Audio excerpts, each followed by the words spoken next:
නමෝ තස්ස භගවතෝ අරහතෝ සම්මා සම්බුද්දස්ස නමෝ තස්ස භගවතෝ අරහතෝ සම්මා සම්බුද්දස්ස නමෝ තස්ස භගවතෝ අරහතෝ සම්මා සම්බුද්දස්ස ඒතං කෝ සරණං කේමං ඒතං සරණ උත්තමං ඒතං සරණ ආගම්ම සබ්බ දුක්ඛා පමුඤ්චති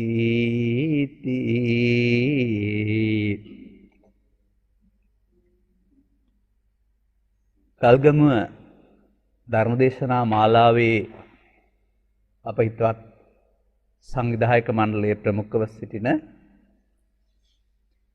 අපට සවන් දීම සඳහා වැඩම කර වදාළා වූ පූජනීය මහා සංඝරත්නය මුල් කොට ඇති සදහවර පින්නතුනි, බුදු සමය අසා තේරුම් ගැනීම තුළ මිනිසාට වඩාත් යහපත් ජීවිතයක් ගත කිරීම සඳහා උගන්වනු ලබන ජීවන ප්‍රතිපදාවක්.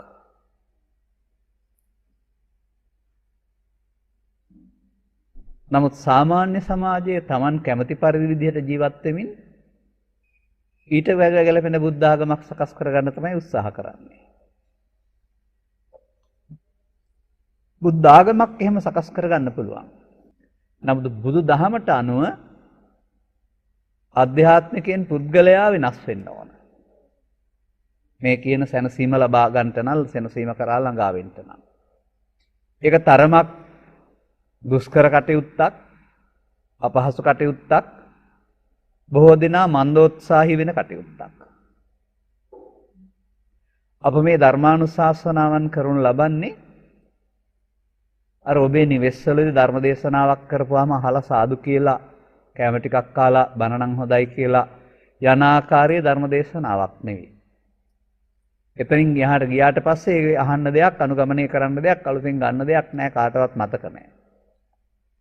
නමුත් අපි ධර්මදේශනා මාලාවක් සංවිධානය කරගනු ලබන්නේ යම් යම් කරුණු ක්‍රමයෙන් පැහැදිලි කරලා දීලා ඔබ අතර යම් පිරිසක් අනුගමනීය ප්‍රතිපදාවට ගේන්න.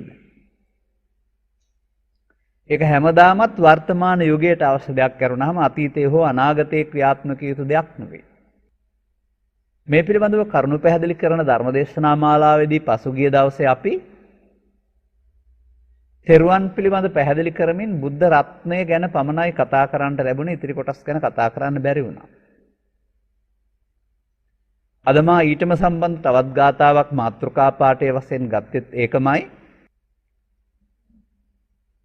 කුමටද තෙරුවන් සරණ යන්නේ කියලා ඇහුවොත් මේකට ප්‍රමාණවත් පිළිතුරක් ලැබෙන්නේ නැහැ මට සමාජයෙන්. මන්දයත් කටේ කිරිසුණු දයන්නට මත්ෙන් තිසරණ සහිත පංචශීලයේ සමාදන් වීමේදී මේ තෙරුවන් සරණ යාම කරලා තියෙන නිසා. නමුත් මේ තෙරුවන් සරණ යාමේදී තෙරුවන්ට අදාළ අර්ථයක් කුඩා දරුවෝ ඉගෙන ගත්තේ නැහැ. ලොකු මහත් වෙනකොට තමයි ඒකට යම්කිසි අර්ථයක් අපි ඉගෙනගෙන තිබෙන්නේ. ඒ යම්කිසි අර්ථයට බුදුන් දහම් සංගුණ කියන වචන තුන තමයි පාවිච්චි කරන්නේ.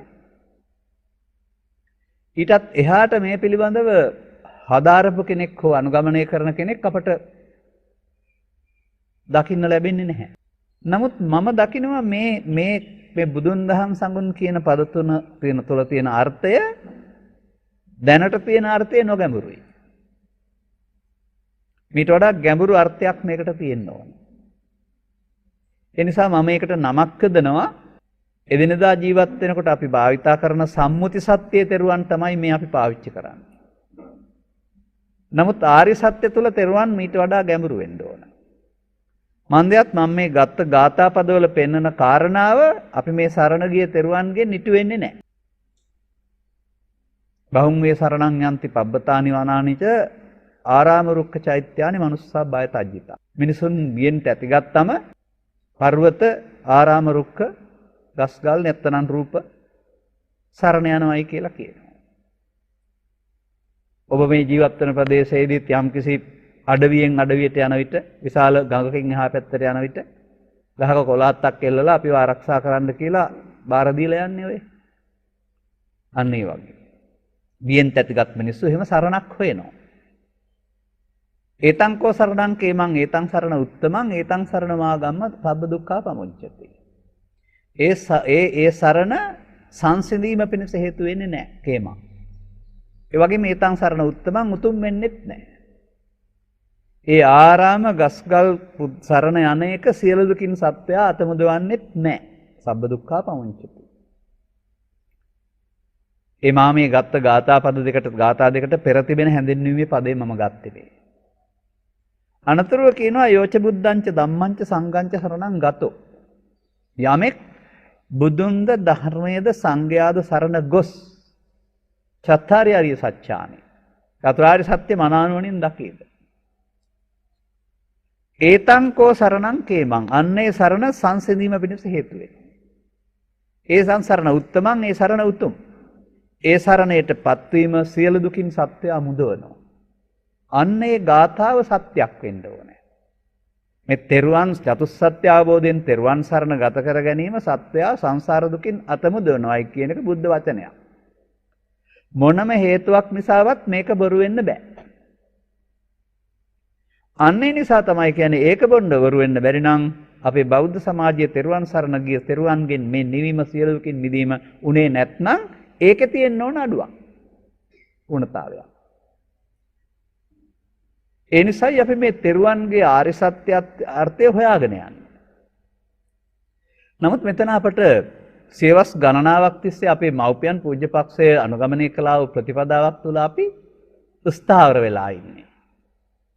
අපි තෙරුවන් සරණ ගිය බෞද්ධයෝ කියලා කියනවා වරුණාම ඊට එහාට ඒකේ ගැඹුර හොයන්නේ හෝ මේ තෙරුවන් සරණ මෙපමණද කියලා තේරුම් ගත්තයි නෑ. මම ප්‍රශ්නයක් අහලා උත්තර දුන්නොත් කුමටද තෙරුවන් සරණ යන්නේ කියලා. තෙරුවන් සරණ යන්නේ සසර දුකින් මිදෙන්න. එතකොට බුදුරජාණන් වහන්සේ පහළ වූ සමාජයේ තෙරුවන් පහළ වුණේ නැහැ. පව් කරපු අය හිටියා, පින් කරපු අය හිටියා, ධාන වර්ග දෙක උපදවාගත් අය හිටියා. ධානයෙන් පරලෝකස් රූපී අරූපී බඹතල උපදින අයත් හිටියා. සසර ගමන නිමා කළ කිසිවෙක් හිටියේ නැහැ. ලෞකික ධාන තිබුණට, ඥාන තිබුණට සෝවාන් ආදී මාර්ගඵල පිළිවෙලින් ලබන්නා වූ නිවීම කියන එක මේ ආලාර කාලාම උද්දකරාම පුත්තෝ බග්ගව වැනි කිසිවෙකුට හිමි වී තිබුණේ නැහැ. එහෙනම් ඒ ඥාන තුල ඒ ධාන තුල තෙරුවන් ක්‍රියාත්මක වෙලා නැහැ. ඒක බුදුරජාණන් වහන්සේගේ පහළ වීමෙන් පස්සේ ක්‍රියාත්මක වෙන දෙයක්. එහිදී පසුගිය ධර්මදේශනාව කරමින් මා ඔබට මේ බුද්ධ පදයට අර්ථයක් ලබා දුන්න අද එක කෙටියෙන් කියලා දෙන්න. බුද්ධ පදයට පිබිදුන තැනැත්තා කියන අර්ථය ගන්න පුළුවන් සාමාන්‍යයෙන්. සමාජයේ බුදුන් පිළිබඳව හිතන හැටි කල්පනා කරන්න පළමුව. පෙර පාසල් වයසේ ඉන්න ස්පූර්වලාමාමී වයසේ ඉන්න දරුවෙකුට බුද්ධ පරිනිර්වාණයෙන් වසර 235කට 40කට නැත්නම් 250කට පසුව ගාන්ධාර අමරාවති මතුරා කලා ශිල්පාශ්‍රයෙන් සකස්ලා වූ ප්‍රතිමා කලාවේ කලා නිර්මාණයක් වන බුද්ධ ප්‍රතිමාව පෙන්වා බුදුන් වශයෙන් හඳුන්වා දෙනවා. ඒකත් මම විශේෂයෙන් වචනේ මතක් කළේ මුල් වසර 250ක් විතර කාලයක් ප්‍රතිමාකරණයක් නැතුව තමයි බුදුන් වැඳලා හරි පුදලා හරි තියෙන්නේ. ඒක පසු කාලීනව කලා ශිල්පයක් ඉස්මතු වීමේ ප්‍රතිඵලයක්. මොකද බුදුන් කියන මේ தത്വයට ප්‍රතිමා හදන්න බෑ කියන අර්ථයක් දැරුව නිසා තමයි එහෙම සිදු නොවුනේ. දරුවට ඒ බුදුන් ප්‍රතිමා වුණාට ඒ ප්‍රතිමාවට අපට සසර දුකින් මිදෙන්න සරණ වෙන්න බෑ. මලක් පහනක් පූජා කරපුවාම බුද්ධ ප්‍රතිමා වහන්සේ අපට නිඳා කරන්නෙත් නෑ ප්‍රශංසා කරන්නෙත් නෑ. අපේ පැහැදුන සිත විසින් අපට පින් ලබා දෙනවා. මම කියන කාරණා හොඳින් තේරුම් ගන්න. ප්‍රතිමාවට හිරිහැරයක් කළොත් බුද්ධ ප්‍රතිමාව ඔබට කරදරයක් කරන්නේ නැහැ. හැබැයි හිරිහැරයක් කළ ඔබේ චේතනාවට ඔබට දුක් ලබා දෙනවා. ඔබේ පාපී චේතනාවට ඔබට දුක් ලබා දෙනවා. එහෙනම් මල් පහන් පූජා කළොත් 아무තු ප්‍රශංසාවක් කළේ නැති වුණාට ඔබේ පුණ්‍ය චේතනාවට ඔබට ලෞකික සැප ලබා දෙනවා. ඒ දෙකම කළේ ඔබේ හිත. උදව් වුණා ප්‍රතිමාව. තව ටිකක් එහාට යනකොට අපි බුදුරජාණන් වහන්සේ කියන්නේ සිද්ධාර්ථ ගෞතමයන් වහන්සේ. සිද්ධාර්ථ කුමාරයා තාපසයා ඉන්පස්සේ වෙසක් පොරදායින් පස්සේ කුමක්ද අවබෝධයක් ලබාගෙන අවුරුදු 45ක් කාලයක් ජීවත් වුණා. ඒ තමයි බුදුරජාණන් වහන්සේ. දැන් බුද්ධං සරණං ගච්ඡාමි කියන එකේ තේරුම බුදුරජාණන් වහන්සේ සරණ යනවා නම් අවුරුදු 45යි ඒකේ වළංගු කාලය. එදායින් පස්සේ අපිට බුදුන් සරණ යන්න බෑ. මොකද බුදුන් නැති නිසා. අන්න ඒක තමයි සම්මතාර්ථ කියලා කියන්නේ. නමුත් ආරි සත්‍ය අර්ථයට ගත්තාම සම්බුද්ධ සහ සම්බුද්ධත්ව සූත්‍ර ගණනාවක් ත්‍රිපිටකයේ තියෙනවා සංයුත්ත නිකායේ. ඒවායේ බුද්ධ කියන්නේ කොතෙන්ද කියලා බුදුන් වහන්සේ පැහැදිලි කරලා තියෙනවා. ඒ බුද්ධ කියන්නේ ශාරීරික පරිවර්තනයක් නෙමෙයි.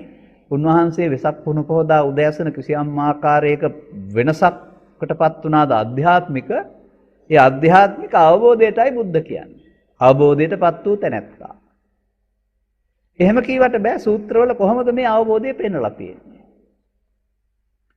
එතකොට එක තැනක පෙන්නනවා ආස්වාදයේ වශයෙන් ආදීන වශයෙන් දැක ආස්වාදයෙන් මිදුන දවසේ බුද්ධ කියන්නේ. නිස්සරණය කියන එකේ තේරුම ඒකයි. ආස්වාදයේ නැමැති මේ සසරට බැඳෙන මුලාවෙන් මිදීමට තමයි බුද්ධ කියලා කියන්නේ කියලා උන්වහන්සේලා දානවා. එහෙම නැත්නම් මේ රූප වේදනා සංඥා සංකාර විඥාන පහක් හඳුන්වනවා ධර්මයේහි. ඒ රූප වේදනා සංඥා සංකාර පහට එන දේවල් මගේ ආත්ම වශයෙන් ගන්න තාක්කල් උන්වහන්සේ බුද්ධ පදයට අර්ථයක් දුන්නේ නැහැ. නැත්නම් තමා බුදුන් කියලා ලෝකෙට හැඟෙන්නේ නැහැ කියලා තියෙනවා. එතකොට සිද්ධාර්ථ රජතුමා හෝ කුමාරයා හෝ තාපසතුමා හෝ බුදුන් නෙවෙයි. මොකද ඒ ක්‍රියාකලාපය තුළ තියෙන පංචස්කන්ධයේ ආත්මය. එයින් මිදුන දවස තමයි මේ සකල ක්ලේශයන් ප්‍රහීන කිරීම කියලා කතා කරන්නා අවබෝධය. එතකොට පංචස්කන්ධයේ අනාත්මය. පංචස්කන්ධයේ අනාත්මයටපත් වූ දවස තමයි බුදුන් කියලා කියන්නේ. මම මේ පසුගිය පය එකමාරක් තුල කරපු ධර්මදේශනාව විනාඩි ගානාවකට කෙටි කරලා කළේ. එතකොට පංචස්කන්ධයේ අනාත්මයටපත් වීම බුදුන් නම් පංචස්කන්ධයේ අනාත්මයටපත් වීම බුදුන් දැකීමයි. අන්න අදත් පංචස්කන්ධයේ අනාත්මයටපත් වෙන්න පුළුවන් නම් බුදුන් දකින්න පුළුවන්. ඇයි පංචස්කන්ධයේ අනාත්මයටපත් වෙන්න වෙලා තියෙන්නේ? පංචස්කන්ධයේ ආත්මය තුල තමයි සසර ගමන තියෙන්නේ. තේරුම් ගන්න ඕන කාරණාව අන්න ඒකයි. නමුත් අපි ඒක දන්නේ නැහැ. සාමාන්‍ය බෞද්ධ සමාජයේ ඒක දන්නේ නැහැ. දන්නේ නැති නිසා අපට බුද්ධ නම් වූ තත්ත්වයේ සරණ සසර දුකින් මිදෙන්න යොදා ගන්න බෑ. මේ බුද්ධ නම් වූ තත්ත්වයේ සරණ, ඒ සඳහා උපයෝගී කර ගන්න ඕන ධර්මයේ සරණ, ඒ සඳහා උපයෝගී කර ගන්න ඕන සංඝ භාවය කියන මේ රත්නත්‍රය සසර දුකින් මිදෙන්න අපි සරණ කරගත්තේ නැහැ. පරම්පරා 7ක් 8ක් 10ක් කීවා විතරයි. මම එහෙම කියන්නේ කාටවත් රිදවන්න අපහාස කරන්න මදිකමක් කරන්න නෙමෙයි. අපට ආරි සත්‍යයේ තෙරුවන් වෙත එන්න බැරි වුණා. කොහොමද අපි සාමාන්‍ය අර්ථකථනය කරන්නේ? බුදුන් පදයට ප්‍රතිමාව, විහාරස්ථානයේ වැඩ සිටින ප්‍රතිමාව. ධර්ම පදයට පොත්ගුලේ තියෙන බණපොත, බණ පොත් ටික. සංඝ පදයට මා ඇතුළු මේ පොඩි ආමතුරන් වහන්සේලා පූජනීය මහා සංඝරත්නය. මොකද බුද්ධංච ධම්මංච සංඝංච කියලා තියෙන අර සූත්‍ර පාඨවල පාලියෙන් තියෙන ඒක ඔය සූත්‍ර දේශනාවල අභික්කන්තම් භෝගෝතම පදේ මම වහන්සේගේ ධර්මය අසා පැහැදුනා. අද පටන් මම බුදු ධම්ම සංඝ රත්න සරණය සේක්වා කියලා ඉල්ලපු එකේ බුදුන්ද ධර්මයේද සංඝයාද කියලා සිංහලට හදලා තියෙන්නේ එහෙමයි. ඉතින් ඒ නිසා අපි එතන කල්පනා කරනවා අපි දන්න අර්ථයෙන් බුදුන් කියන්නේ පුද්ගලයා, ධර්මය කියන්නේ පොත, සංඝයා කියන්නේ හාමුදුරුවෝ. හොයලා බැලුවොත් මේක ගලපන්න බැරි තැනක් තියෙනවා. මේ තෙරුවන් ගලපන්න බැරි තැනක් තියෙනවා. බලන්න මේ සූත්‍රයේ තියෙන මොකද්ද කියලා. අත්ථ දීපා භික්ඛවේ විහෙරත අත්ථ සරණා අනඤ්‍ය සරණා ධම්ම දීපා විහෙරත ධම්ම සරණා අනඤ්‍ය සරණා. මහණනි, තමන් දියවිනක් කොටගෙන වාසය කරන්න තමන් සරණ යන්න කාගේවත් සරණ යන්න එපා. න අඤ්‍ය සරණා අනඤ්‍ය සරණා. ධර්මයේ දියවිනක් කොටගෙන වාසය කරන්න ධර්මයේ සරණ යන්න කාගේවත් සරණ යන්න එපා. කාගේවත් සරණ යන්න එපා අනඤ්‍ය සරණා කියන පදේ තේරුම. දැන් කාගේවත් සරණ යන්න එපා කියන පදයයි බුදුන්ගේ සහ සංඝයාගේ සරණ කියන පදයයි ගැලපෙන්නේ කොහොමද? බුදුන්ගේ සරණ ගහම කාගේවත් සරණ නෙවෙයිද? සංඝයාගේ සරණ ගහම කාගේවත් සරණ නෙවෙයිද? ඒක කාගේවත් සරණ නොවන විදිහට තමයි මේ තෙරුවන් සරණ යන්න ඕන තමන් සරණ කරගන්න ආකාරයට. ඒ නිසා තෙරුවන් සරණ යාමේ තියෙන්න ඕන තමන් සරණ කර ගැනීමක් කරුණාම කාගේවත් සරණ යාමක් වෙන්න බෑ. එහෙනම් අපි ඒක ගලපගන්නේ කොහොමද කියලා හොයන්න වෙනවා. ඇයි මේ බුද්ධත්වයේ විශේෂත්වය? ඒක තේරුම් ගන්න වෙනවා. දැන් සාමාන්‍ය සමාජයේ ආච්චිලා සීලා නැත්නම් ඉගෙන ගන්න දරුවෝ උපකල්පනය කරනවා බුදුරජාණන් වහන්සේ අවුරුදු 80 දී තමයි පිරිනිවන් වඩින්නේ කියලා. බැලූ බැල්මට ඒක හරි වුණාට බුදුරජාණන් වහන්සේ පිරිනිවන් වැඩියේ අවුරුදු 35 දී. ඒකට ක්ලේශ පරිනිර්වාණය කියලා වචනයක් පොතේ යොදනවා. වැදගත් වෙන්නේ ක්ලේශ පරිනිර්වාණය. එතකොට එහෙනම් කෙලෙස් වලින් නිවුණන් පස්සේ තිබෙන සුවේන නිවන් සුව කියන්නේ. එහෙනම් උන්වහන්සේ නිවන් සුව විඳලා තියෙන්නේ වළඳලා තියෙන්නේ අවුරුදු 35 දී. හරි ඊපස්සේ ශරීරය බෙදී ගියාට ඒක ඉතින් ශරීරය කොහොමද බෙදී යනවා. නමුත් ක්ලේශ පරිනිර්වාණය වග්‍රහ කරන්නේ 35 දී විග්‍රහයේදී. එහෙනම් 35 සිට 80 දක්වා තිබුණා වූ සුවයට නෙනිවීම කියන්නේ. ඒක ඉංගි පස්සෙත් නැත්තේ නෑ තියෙනවා. නමුත් එතකොට මොකක්ද ඒ සුවය? අන්නේ සුවය පෘථග්ජන මිනිස්සුන්ට. පෘථග්ජන මිනිස්සු ජීවත් වෙන්න ගිහිල්ලා පවේපිනේ ධානය ඔස්සේ මේවා කම්පාවෙන් අඬනවා වැළපෙනවා සසරට බැඳෙනවා වුණාම සසරින් ගැලවීම නැහැ. මන්දයත් පවපින ධානයේ මේවා කාරණා පංචස්කන්ධයේ ආත්මය තුල තියෙන දේවල්. බුදුන් වහන්සේ පංචස්කන්ධයේ අනාත්මයටපත් වුණා කියන එක තමයි අර මේ රූප වේදනා සංඥා සංකාර විඥාන කියන පහට එන දේවල් මගේ මම මගේ ආත්ම වශයෙන් ගන්න තාක්කල් මම සම්බුද්ධත්ව කීවේ නෑ. මට මේ පංචස්කන්ධයට එන දේවල් මගේ නොවන මම නොවන මගේ ආත්ම නොවන හේවත් අනිදුක්ඛ අනාත්ම වශයෙන් තේරුණාට පස්සේ බුද්ධ කීවේ. මම ත්‍රිපිටකයේ තියෙන පදයයි කියන්නේ කලබල වෙන්න එපා. එහෙනම් උන්වහන්සේට මේ ස්කන්ධ පංචකයේ අනාත්මය දැකීම ආරම්භ වුණා 100%ක්ම අවුරුදු 35 දී. අන්නේ ස්කන්ධ පංචකයේ අනාත්මය දැකීමේදී බාහිර ලෝකෙ සිදුවෙන සංසිද්ධීන් නිසා චිත්ත අභ්‍යන්තරයේ තිබිලා එන්න කලබල වෙන්න ස්වභාවයක් නැහැ. ඔබ ඔබේ ජීවිතය ගැන කල්පනා කරලා බලන්න. අපි දැන් නිහඬව හිටියට ඔබට මුහුණ දෙන්න සිදුවෙනා වූ ලාභ අලාභ සැප දුක් නින්දා ප්‍රශංසා ජය පරාජයන්හිදී ඔය ඉන්න තත්ත්වයෙන් ඔබට ඉන්න පුළුවන්. කලබල වෙනවා යටගිරියෙන් හෝ කියනවා කෑ ගහනවා බැන ගන්නවා ගහ ගන්න යනවා වෙනවා අන්න කම්පාව. ඒ කම්පාව ගෙනත් දෙන්නේ කෙලෙස් විසින්. ඔබ නෙවෙයි. ඔබේ ශරීරයමයි. නමුත් ඔබ මේ තත්ත්වයන්දි වෙනස් වෙනකොට ඔබට මහ විශාල කම්පාවක් කම්පනයක් නොමිනිස්කමක් ගෙනත් දෙනවා. සමහර වෙලාවට. ගහ ගන්න මරා ගන්න කපා ගන්න කොටා ගන්න තැන්වලදී මට මොනවා වුණාද දන්නේ නැහැ කියලා ඔබ පස්සේ කියයි. ඒ නොමිනිස්කමක් ඉස්මතු වෙනවා. මේ නොමිනිස්කම් ටික මැරුණා. උන්වහන්සේ වැඩ සිටියේදී අවුරුදු 35 වෙනකොට මේ නොමිනිස්කම් ටික මැරුණා. ඒකට කියන්නේ කෙලෙස් නැසෙනවායි කියලා. මැරුණා කොහොම තේරෙන්නේ නැති සමහර විට. එතකොට කෙලෙස්නේ මිනිස්සුන්ට දුක් ගෙනත් දෙන්නේ. කෙලෙස් වැඩි කරගන්න නැතුව කෙලෙස් නසා ගන්නට තමයි අපට ජීවිතය දීලා තියෙන්නේ. අන්නේ කෙලෙස් නැති නිසා ලාභ අලාභ සැප දුක් නින්දා ප්‍රශංසා කාරණාවලදී බුදුන් වහන්සේට ලෝකේ තියෙන මොනම කරදරයක්වත් අටලෝ දහමට අදාළ දේවල් කම්පාවක් නැහැ. ඒ කම්පාවක් නැතුව තියෙන මේ සංසුන් බවට තමයි නිර්වාණය කියන්නේ.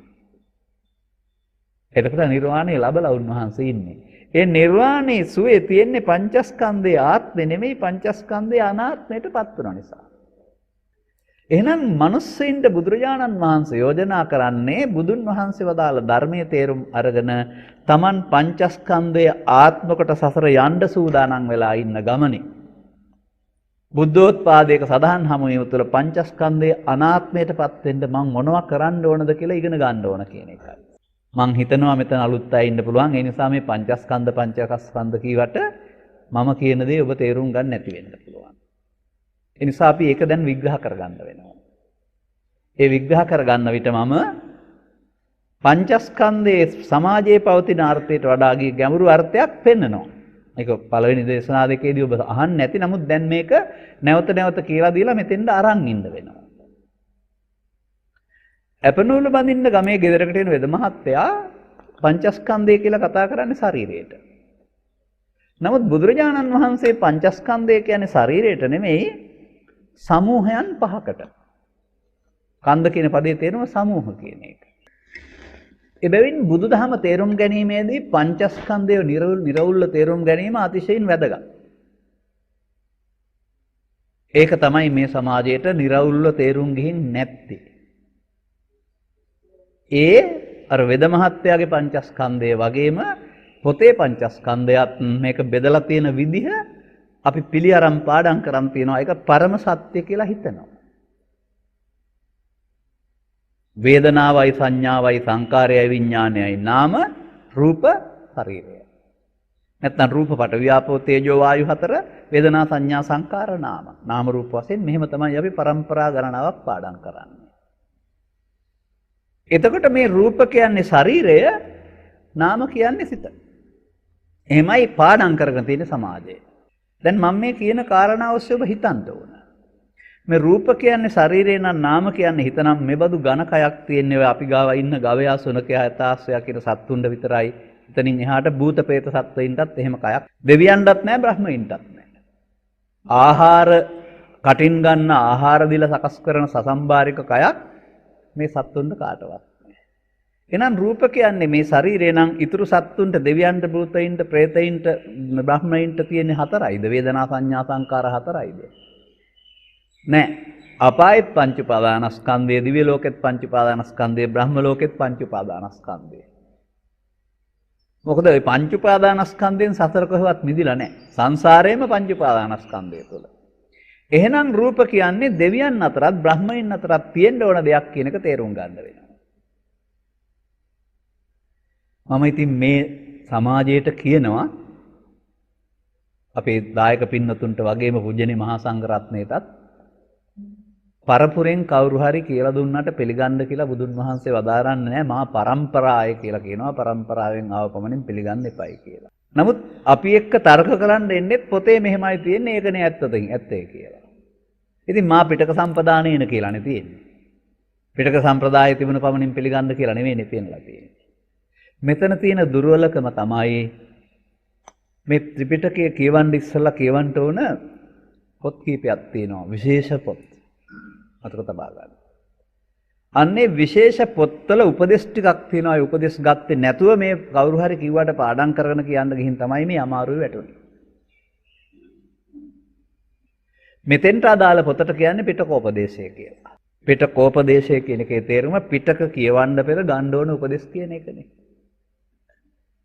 ඉතින් අපේ ගිහි පින්නතුන්ට ඕවා කියවින්න වෙලාවක් නැහැනේ. අපේ බරත් දරන්න තියෙනවා. පෞල් බර දරන්න තියෙනවා. අනාගතයේ ජීවත් වීමේ සියලු සටන් වලට කාලය කැප කරන්න වෙලා තියෙනවා. ඒ නිසානේ මේ දේශකින් වහන්සේලා ධර්මයේ කියවලා කරෝත ධම්ම දානේන තේ සම්පච්චුපකාරකම් කියලා තියෙන්නේ. ගිහි සමාජය සිව්පසෙන් අපට උපස්ථාන කරනවා. ඒකට ධර්මයේ දීලා ප්‍රතිඋපකාර කරන්න කියලා නෙපෙන්නේ. ධර්මයේ හරියට දීලා නැති එකක් නෙමෙයි තියෙන්නේ. ඒ නිසායි මම පිටකෝපදේශය හදාarලා බණ කියන්න පටන් ගන්න කියලා මට වඩා බාලායට නම් මම ඒක බය නැතුව කියනවා. මට වඩා වැඩිහිටි පූජනීය මහා සංඝරත්නයටත් වැඳලා සමාව අරගෙන කියනවා අනේ සමා වෙලා මේක කියවලා ඉන්න කියලා. ඇයි? පිටකෝපදේශයේ ස්කන්ධ විග්‍රහ කිරීමේදී රූප කියන්නේ නැහැ ශරීරයට. එතකොට තියෙන්නේ 아무තු ಜಾති 12ක්.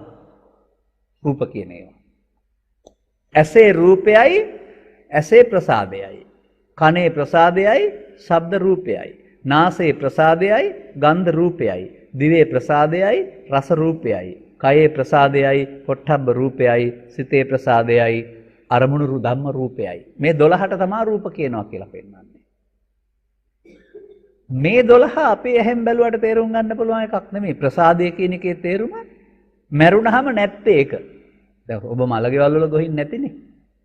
ඒ පුද්ගලයාගෙත් ඇහැ කන නාසය දිවකය තියෙනවනේ. නමුත් මේ ගිය පුද්ගලයාගේ මේ එකක්වත් දෙන්නේ නැහැ. කම් පෙත්ත තිබුණට ඔහුට කන් ඇහෙන්න කනක් නැහැ. නාසය තිබුණට ගඳ සුවඳ දැනෙන්නේ නැහැ. ඇස තිබුණට රූප පේන්නේ නැහැ. අර වෛද්‍යවරු එහෙම බලන්නේ බබා මිය ගිහින්ද පියවිලාද කියලා ඒ ප්‍රසාදේ නැති වෙන හැටි. ප්‍රසාදය කියන්නේ ද්‍රව්‍ය නෙමෙයි ඇස තුළ පවතිනා වූ ශක්තියක්. මේ ආහාර අරගෙන ශක්තියක් ලබා දුන්නම මේ ප්‍රාණවත් බව.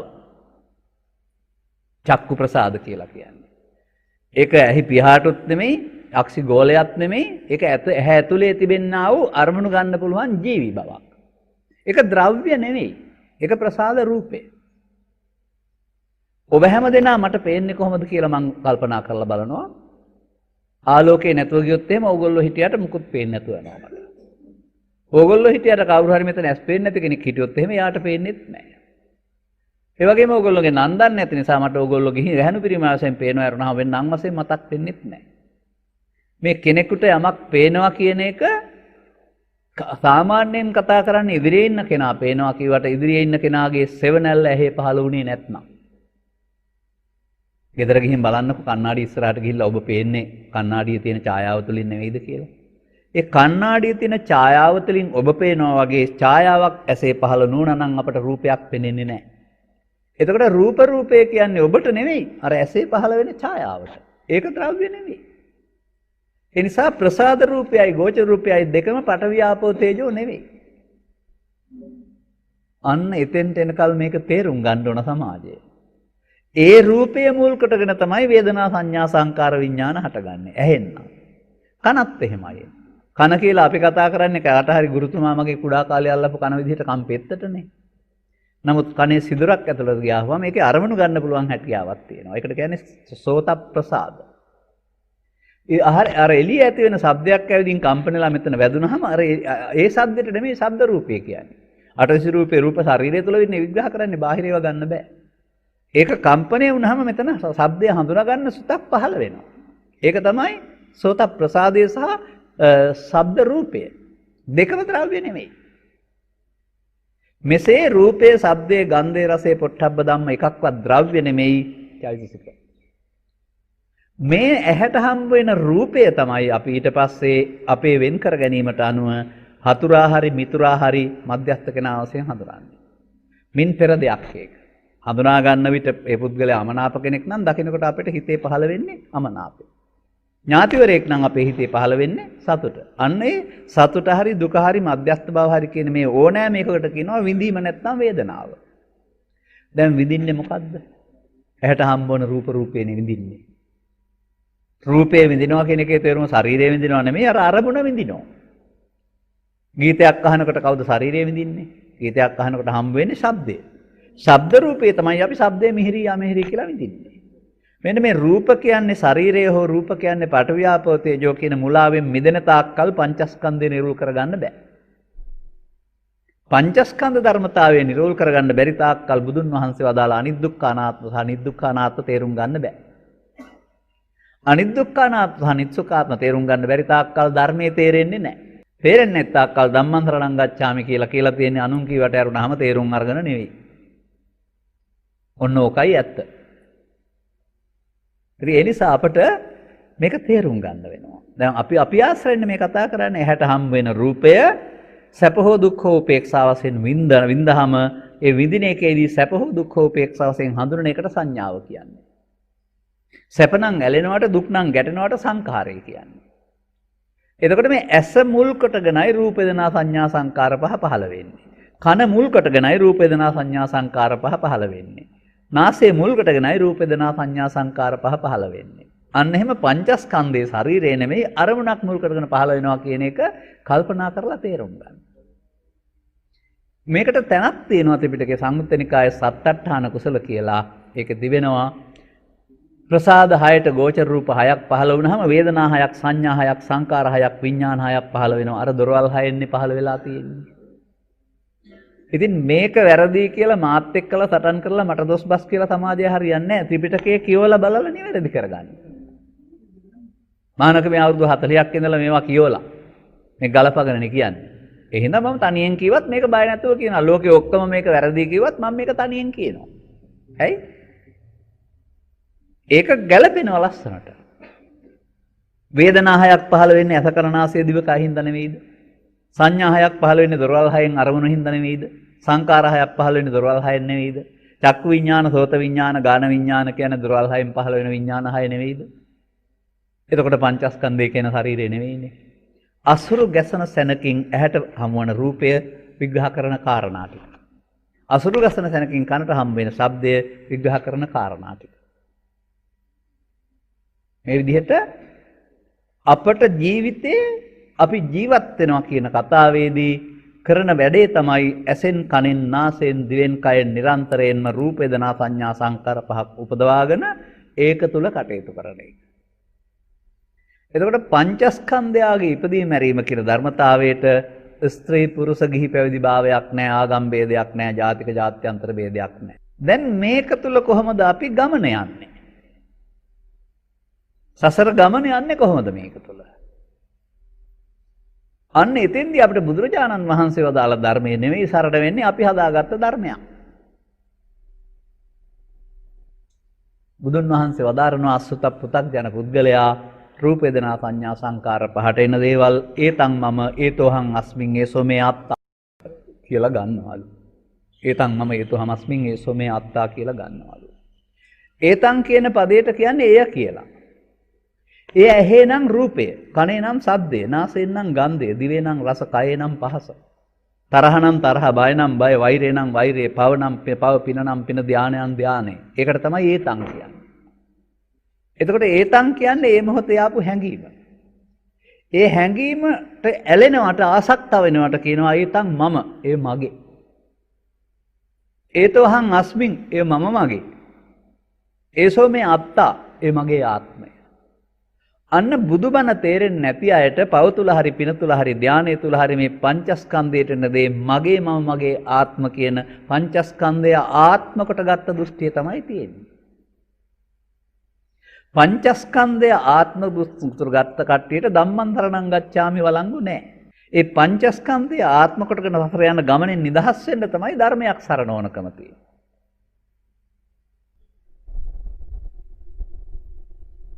ඒ නිසා ඔබ තේරුම් ගන්න සත්වයා සසර ඇවිදින්නේ කොහොමද කියලා. කවුරුත් දෙපයින් පරලෝ යන්නේ නැහනේ. කය මෙහෙ දාලා යන්නේ. ඒකට අපි තේරුමක් හොයාගන්න. එහෙනම් පරලෝ යන්නේ කොහොමද? පවෙන් හෝ පිනෙන් හෝ ධානයෙන්. එකතු කරගන්න පව් තමයි අනාගත ප්‍රතිසන්දියට හේතු වෙන්නේ. එකතු කරගන්න පින් තමයි අනාගත ප්‍රතිසන්දියට හේතු වෙන්නේ. එකතු කරගන්න ධාන තමයි අනාගත ප්‍රතිසන්දියට හේතු වෙන්නේ.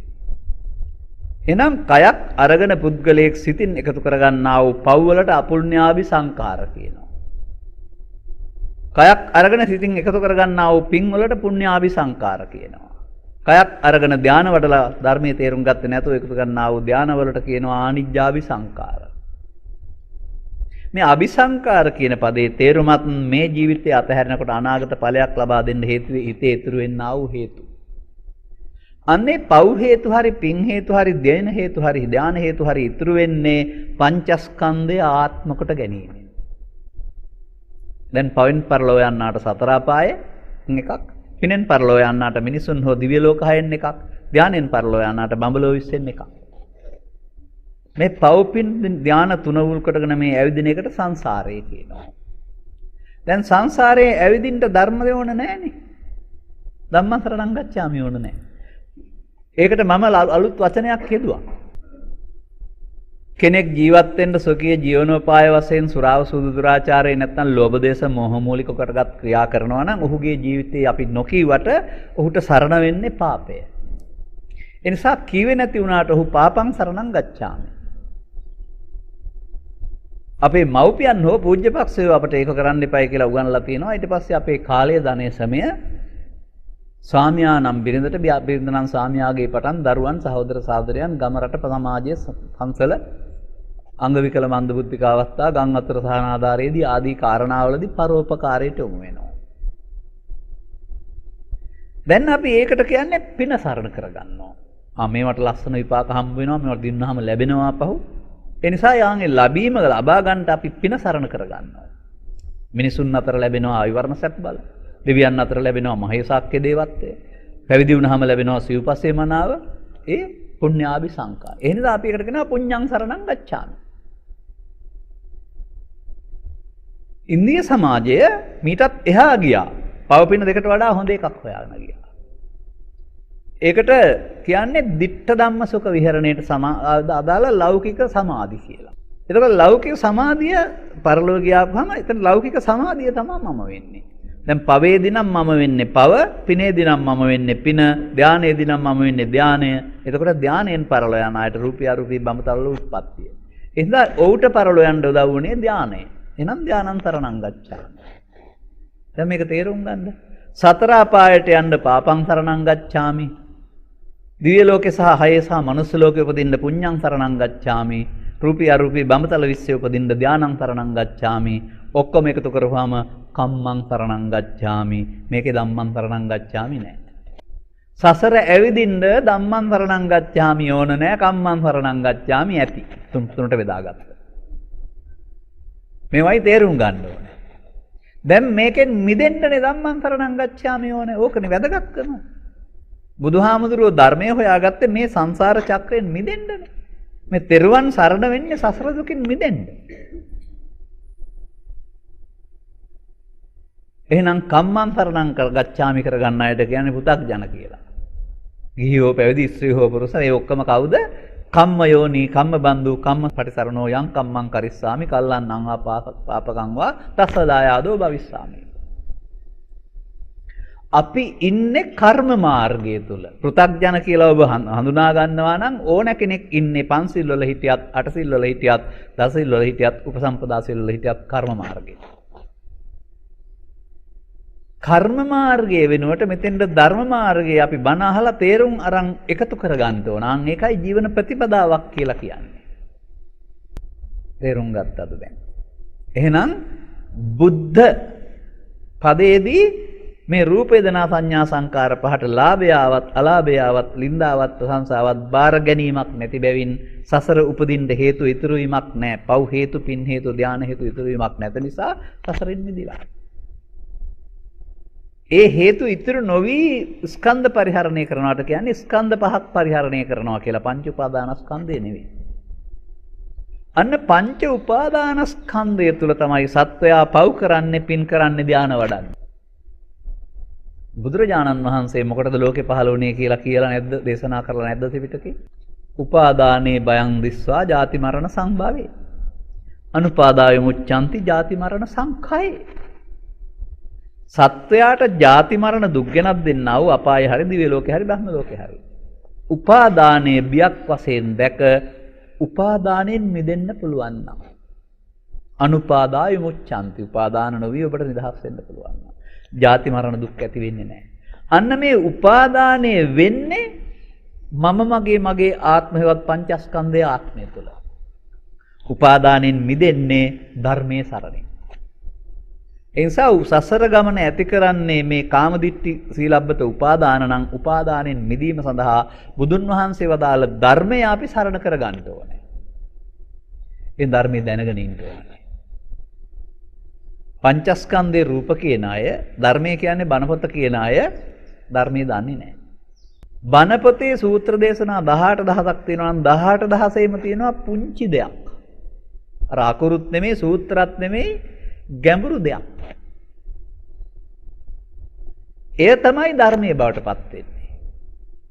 ඒ ධර්මයේ ක්‍රියාත්මක වෙන්නේ පන්සලේ හරි, බණපොතේ හරි, පොත්ගුලේ හරි නෙවෙයි. අර අපි කතා කරපු ඇසෙන්, කනෙන්, නාසයෙන්, දිවෙන්, කයෙන් උපදින රූප වේදනා සංඥා සංකාර කියන ස්කන්ධ පහ තුලයි ධර්මයේ සරණ වෙන්න ඕන.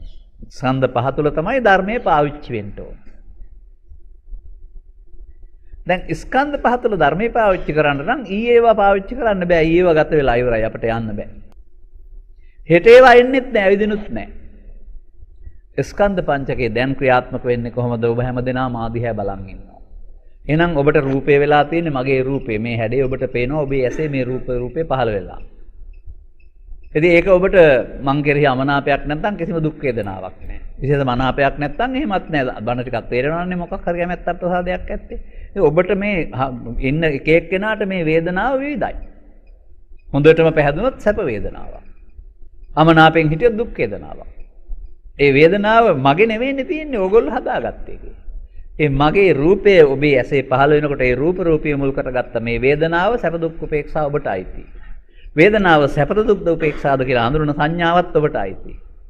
වේදනාව සැප නම් ඇලෙනවා, දුක නම් ගැටෙනවා. ඒ සංඛාරයත් ඔබට අයිති. ඒ මේ මා පිළිබඳව ඔබට වේන හැටි මම කතා කරන්නේ. ඊට පස්සේ රූප වේදනා සංඥා සංකාර පහෙන් සිදුවන විවිධත්වය ඔබ හඳුනා ගන්නවා. විශේෂයෙන් දැන ගැනීමවත් විඥාණයෙන් ස්කන්ධ පහ පහළ වෙනකොට ඔබ සියලු දෙනා ඉන්න අතර එක එක ස්කන්ධ පහළ වෙන්නේ ඔබට අදාළ විදිහට. මා ඒකට උදව්වක් වුණා විතරයි ඇහි ප්‍රසාදයක් වශයෙන් ඉදිරියෙන් තියෙන. දැන් එතන ඔබේ හිතට ආපු දේ තමයි ඒතං මම ඒතෝහං අස්මින් ඒසෝ මේ අත්තා. මා කෙරෙහි අමනාපයක් ආව නම් ඔබට අමනාපයයි මම. මා කෙරෙහි විශේෂ ප්‍රසාදයක් ආව නම් ප්‍රසාදයයි මම. ඒ දෙකම නැත්නම් උපේක්ෂාවයි මම. එතකොට මම කියන්නේ ශරීරයට නෙමෙයි, මම කියන්නේ අකුරු දෙකකට නෙමෙයි. මම මේක ඔබට පෙන්වන්නම් චුල්ල වේදල්ල සූත්‍රයෙන් අරගෙන. විසාකස් කියන සිටුවරයා සොකීය පෙර ප්‍රියම්බිකාව පැවිදිලා ගමට එන්නේ දැන් රහත් මෙහෙණියක් විදිහට ඇගෙන් අහනවා ආර්යාවෙනි සක්කාය කියනවා මොකද්ද මේ සක්කාය කියන්නේ? විසාකේනි මේ රූප වේදනා සංඥා සංකාර පහට සක්කාය. අන්න දැන් මා උදව් කරගෙන ගන්න මා පේනකොට ඔබට මේ මොහොතේ පහළ වෙන්නේ මගේ රූපයේ වේදනාවෙන් නිදෙන සංඥාවෙන් හඳුනන සංකාරයෙන් බැඳෙන විඥාණයෙන් දැනගන්නා වූ පහ. එතකොට සක්කාය ඔබ ළඟ පහළ වෙන්නේ. අඳුරගන්න මේ සක්කාය පහළ වෙන්න වෙනවා. ඒකට එන දේ මම කොට ගැනීමෙන් සසරට බැඳෙනවා නැත්නම් සක්කාය දිට්ඨිය. මම හතුරාකට ගත්තත් ඔබ බැඳෙනවා. මට ඕනවට වඩා ඇලෙනවට ගියත් ඔබ බැඳෙනවා. මගෙන් ගන්න ඕන ධර්මයේ ගැනීම විතරයි. පුද්ගලයා දෙහිම නෙවෙයි. අන්න එහෙම මේ මමත්වයෙන් ගත්තහම ස්කන්ධ පංචකේ පංච උපාදාන ස්කන්ධය වෙලා නැසෙනකොට හේතු ඉතුරු වෙනවා. මමත්වෙන් ගන්නා වූ ඕන එකක පව් මමත්වෙන් ගත්තොත් පව් හේතු ඉතුරු වෙනවා, පින් මමත්වෙන් ගත්තොත් පින් හේතු ඉතුරු වෙනවා, ධාන මමත්වෙන් ගත්තොත් ධාන හේතු ඉතුරු වෙනවා. මේ ඉතුරු වෙන හේතු තමයි ශරීරය අතහැරුණාට අනාගත ඵලයක් වශයෙන් සසර ගමන ගෙනියන්නේ. එහෙනම් මේ සත්වයාට සසර ඇවිදින්න සරණ වෙන්නේ පංචස්කන්ධය අනාත්මය නෙමෙයි. පංච උපාදානස්කන්ධය. ඒ කියන්නේ පංචස්කන්ධයේ නিত্য සුඛ ආත්ම කොට ගැනීමේ ධර්මයේ තමයි සත්වයා සසර ඇවිදින්නේ. සැකනම් මම මෙහෙමත් කියලා දෙන්නම්. අනිත්‍යේ නිච්ච සංඤිනෝ දුක්ඛේච සුඛ සංඤිනෝ අනත්තානි අත්තාති අසුභේ සුභ සංඤිනෝ. අනිත්‍ය දේ නිට්ටය, දුක්ඛ වූ දේ සුඛ, ආත්ම දේ අනාත්ම දේ ආත්ම, අසුභ වූ දේ සුභ සංඥාව අරගෙන සත්තා ගච්ඡanti සංසාරෝ ජාති මරණ ගාමී.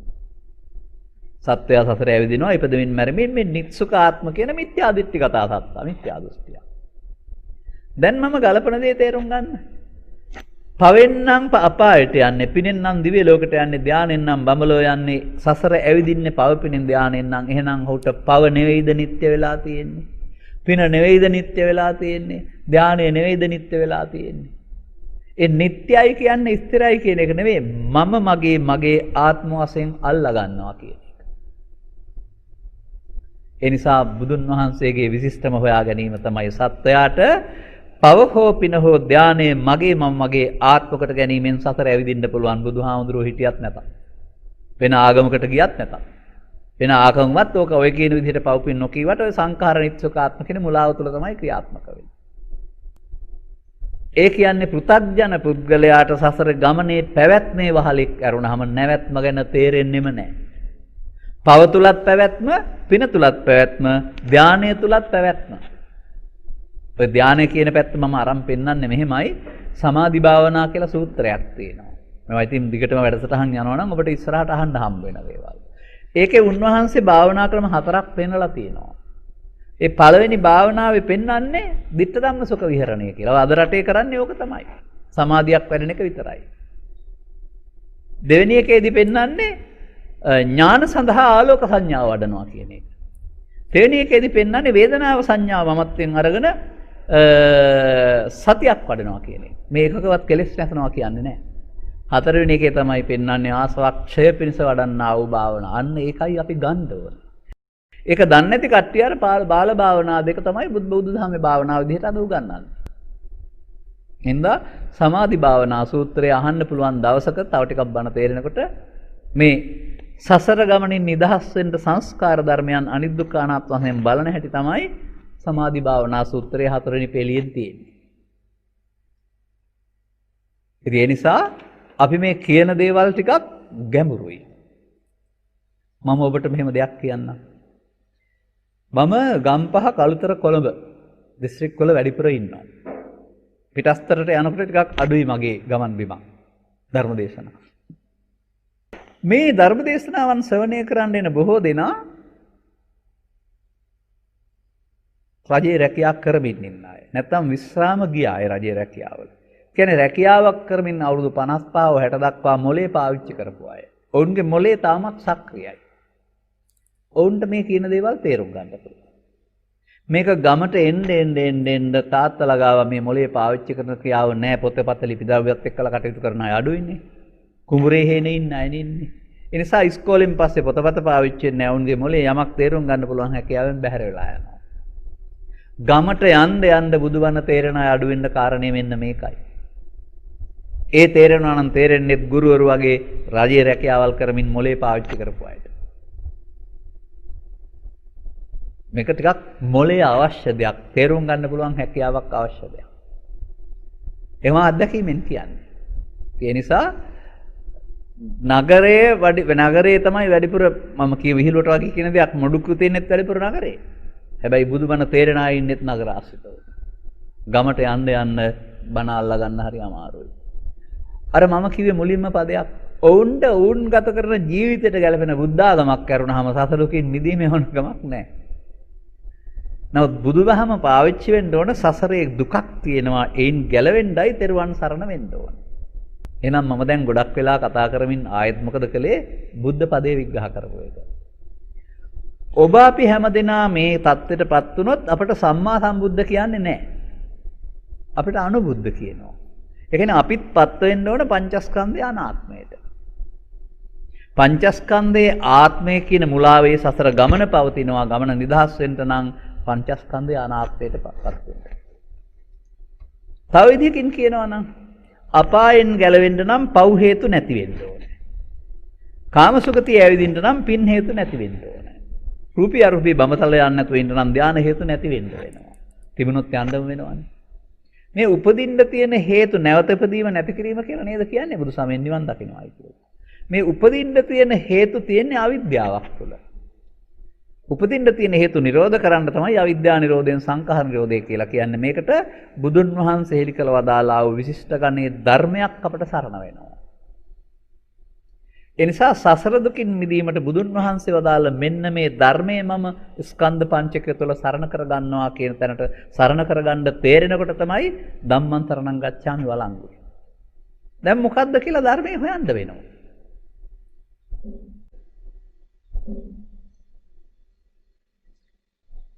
දැන් තමයි ධර්මයේ මොකද්ද කියලා හොයාගන්න තැනට අපි ඇවිදින්නේ. ඒ නිසා ඔබ දූදරුවන් කියන හොඳ නරක කියන අර්ථයෙන් ඈතට යන්න. ඒක ඔවුන්ගේ මට්ටමට හරි. එහෙම නැත්නම් බණපොත කියන අර්ථයෙන් ඈතට යන්න. ඒක ඔවුන්ගේ මට්ටමට හරි. බුදුරජාණන් වහන්සේ ධර්මයේ කියන පදේ දේශනා කරපු තැනක් තියෙනවා. කින්තේ වක්කලි ඉමිනාපූති කායේන යෝකෝ වක්කලි ධම්මං පස්සති සෝමං පස්සති අන්න එක තැන. ධර්මයේ දැක්කොත් බුදුන් දකිනවා. කුද්දේනිකාය නැමැති ධර්ම ග්‍රන්ථයේ පෙරලන යනකොට තියෙනවා සිවුර මුල් කොටගත් සූත්‍රයක් සංඝාටිකරණ කියලා. මේක තථාගතයන් වහන්සේ භික්ෂුන් වහන්සේලාට වදාරනවා. මගේ ළඟට වෙලා සිවුරු කොරේ ගෑවි හිටියත් නම් බුදුන් දකින්න ලැබෙන්නේ නැහැ. ගව් ගානක් ඈත හිටියත් කමක් නැහැ. මා දෙසූ ධර්මයේ දකින්න පුළුවන් නම් බුදුන් දකින්න පුළුවන්. අන්නේ ධර්මයේ කිව්වේ මොකද්ද කියලා හොයන්න ඕන නේද අපි? ඒක නම් හොයන්න නම් ධර්මයේ කියන එක තේරුම් ගත්ත කෙනෙකුගෙන්ම බණ අහන්න ඕන. වෙන කාගෙන් ඇහුවත් අහන්න හම්බ වෙනවා. ඔතනයි රහස තියෙන්නේ. එතකොට ඔබට ධර්මයේ තේරෙන්න වෙනවා මේ කෙලෙස් නැසෙන්න සසර ගමනට හේතු අවසන් වෙන්න ධර්මයේ සරණ කරගන්න. කොහොමද ධර්මයේ කියලා පෙන්වලා තියෙන්නේ? අන්න අපි ස්ත්‍රී පුරුෂ ගිහි පැවිදි මේ ස්වභාවයන් මොහොතකට ඔහොම තියලා ඕන කෙනෙකුට ඇහැට කනට නාසයට දිවට කයට හමු වුණාම පහළ වෙන්නේ ඇහැට නම් රූපයේ මුල් කරගත්ත වේදනා සංඥා සංකාර පහ, කනට නම් ශබ්ද රූපයේ මුල් කරගත්ත වේදනා සංඥා සංකාර පහක් ආදී වශයෙන් නාසයට දිවට කයට සිතට රූප වේදනා සංඥා සංකාර පහක් පහළ වෙනවා කියලා අපි ළඟ ජීවිතයේ ඒකකය පංචස්කන්ධය කියලා තේරුම් ගන්න. දැන් මේ පංචස්කන්ධය ගැන තමයි අර බුදුන් වහන්සේ වක්කලි හාමුදුරුවන්ට ධර්මයේ දකින්න හැටි කියලා දෙන්නේ. වක්කලි හාමුදුරුවෝ අසනීප වෙලා කුඹල් ශාලාවක ඉන්නවා. අසනීප වෙන්න ඉස්සලා බුදුන් වහන්සේ වැඩ ඉන්න තැන ළඟට වෙලා බලන් ඉන්නවා රූපශ්‍රී. රූපශ්‍රී බල බුදුන් දකින්න බැරි නිසා සැරදාලා එලවා ගත්තාම ගිහින් තමයි ඉන්නේ. දැන් ආයෙත් බුදුන් දකින්න ආසාව මතුවලා ගෙන්න ගත්තාම තමයි මේ කකුලේ අමාරුවක් තියෙන නිසා බුදුන් දකින්න යන්න විදිහක් නැහැ. ඒකයි මේ අමාරුව කියලා ලෙඩේ කියන්නේ. අනතුරුව බුදුරජාණන් වහන්සේ වක්කලිගෙන් විමසන්නේ කුමක්ද? ඒක වක්කලීට විතරක් නෙමෙයි මටත් ඔබ හැම දිනාටමත් අදාළ බැවින් මම ඒක මතු කරගන්නවා මෙතන. ත්වංකින් මඤ්ඤසි වක්කලි. මඤ්ඤසි කියන්නේ හිතනවට. වක්කලි ඔබ මොකද මේ ගැන හිතන්නේ? මොකද්ද මේ කියන්නේ? රූපය අනිත්‍යද දුක්ඛද අනාත්මද නිට්ටය සුඛ ආත්මද? වේදනාව අනිත්‍ය දුක්ඛ අනාත්මද නිට්ටය සුඛ ආත්මද? සංඥාව අනිත්‍ය දුක්ඛ අනාත්මද නිට්ටය සුඛ ආත්මද? සංකාරය අනිත්‍ය දුක්ඛ අනාත්මද නිට්ටය සුඛ ආත්මද? විඥානය අනිත්‍ය දුක්ඛ අනාත්මද නිට්ටය සුඛ ආත්මද? බලන්න මේ අනිත්‍ය දුක්ඛ අනාත්ම නිට්ටය සුඛ ආත්ම බුදුසමයේ විග්‍රහ කරන්නේ රූප වේදනා සංඥා සංකාර නම් වූ පහ තුල විතරනේ. හොඳයි වර්තමාන සමාජයේ අනිත්‍ය පාවිච්චි කරන්නේ රූප වේදනා සංඥා සංකාර පහ තුලද? කුටු කැඩෙනවා, ගස් කොළන් දිරා යනවා, ඇඳුම් දිරනවා, කෙස් වැටෙනවා, දත් සුදු වෙනවා. ඒ කොහෙද බලන්නේ? ඒ ඇස් දෙකෙන් බාහිර වස්තු තුලනේ. බාහිර වස්තු තුල බුදුරජාණන් වහන්සේ වදාළ ආරි සත්‍යය අනිත්‍ය නෑ. අන්න අපට වැරදුනා. මේවා කැඩී බිඳී යන එකට තමයි අපි අනිත්‍ය කියලා ඉගෙනගෙන තියෙන්නේ. පරම්පරා 7-8ක් තිස්සේ. ගෙදර කෙනෙක් ජීවත් වෙලා හිටියා මෙයා ගියාම අන්න ජීවත් වෙලා ඉන්නකොට හිටියා දැන් අනිත්‍ය වුණා. මෙතන ඉඳලා නම් බුදුන් සරණ යන්න ධර්මයේ සරණ යන්න බෑ. ඒ නිසා බුදුන් වහන්සේ වදාළ අනිත්‍ය සහ නිට්ටය දෙකම තියෙන්නේ පංචස්කන්ධය තුළ. පංචස්කන්ධය තියෙන්නේ ඔබ තුළ. ඔබ නෙමෙයි පංචස්කන්ධය, ඔබේ කය නෙමෙයි. මේ ඇසෙන් කනෙන් නාසයෙන් දිවෙන් කයෙන් පහළ වෙන අරමුණ තුළ සිදුවෙන ක්‍රියාකාරීත්වය තමයි විශ්ලේෂණය කරලා තියෙන්නේ රූප වේදනා සංඥා සංකාර පහකින්. වක්කලි දෙන උත්තරේ මොකක්ද? වක්කලි දෙන උත්තරය තමයි ස්වාමීනි අනිත්‍යයි දුක්ඛයි අනාත්මයි. එතකොට පංචස්කන්ධයාගේ අනිත් දුක්ඛ අනාත්මය බුදුවරු ලෝකෙට දේශනා කරන දහම. අනත්ත ලක්ෂණ සූත්‍රයේ තියෙන ඒකනේ. බුදුරජාණන් වහන්සේ ආපහු ප්‍රශ්නයක් අහනවා. හොඳයි මේ අනිත්‍ය දුක්ඛ අනාත්ම දේවල් මගේ මම මගේ ආත්ම වශයෙන් ගැනීම සුදුසුද? අන්න එතන තමයි රහස තියෙන්නේ. එතකොට ජීවිතේට මගේ කොට ගන්න එක සැරයක් නෙමෙයිනේ. අරමුණෙන් අරමුණට එන දේවල් තමයි අපි මගේ මම මගේ ආත්ම කොට ගන්න. ඒතං මම ඒතෝ අහං අස්මින් ඒසෝ මේ අත්තා. නැත ස්වාමීනි.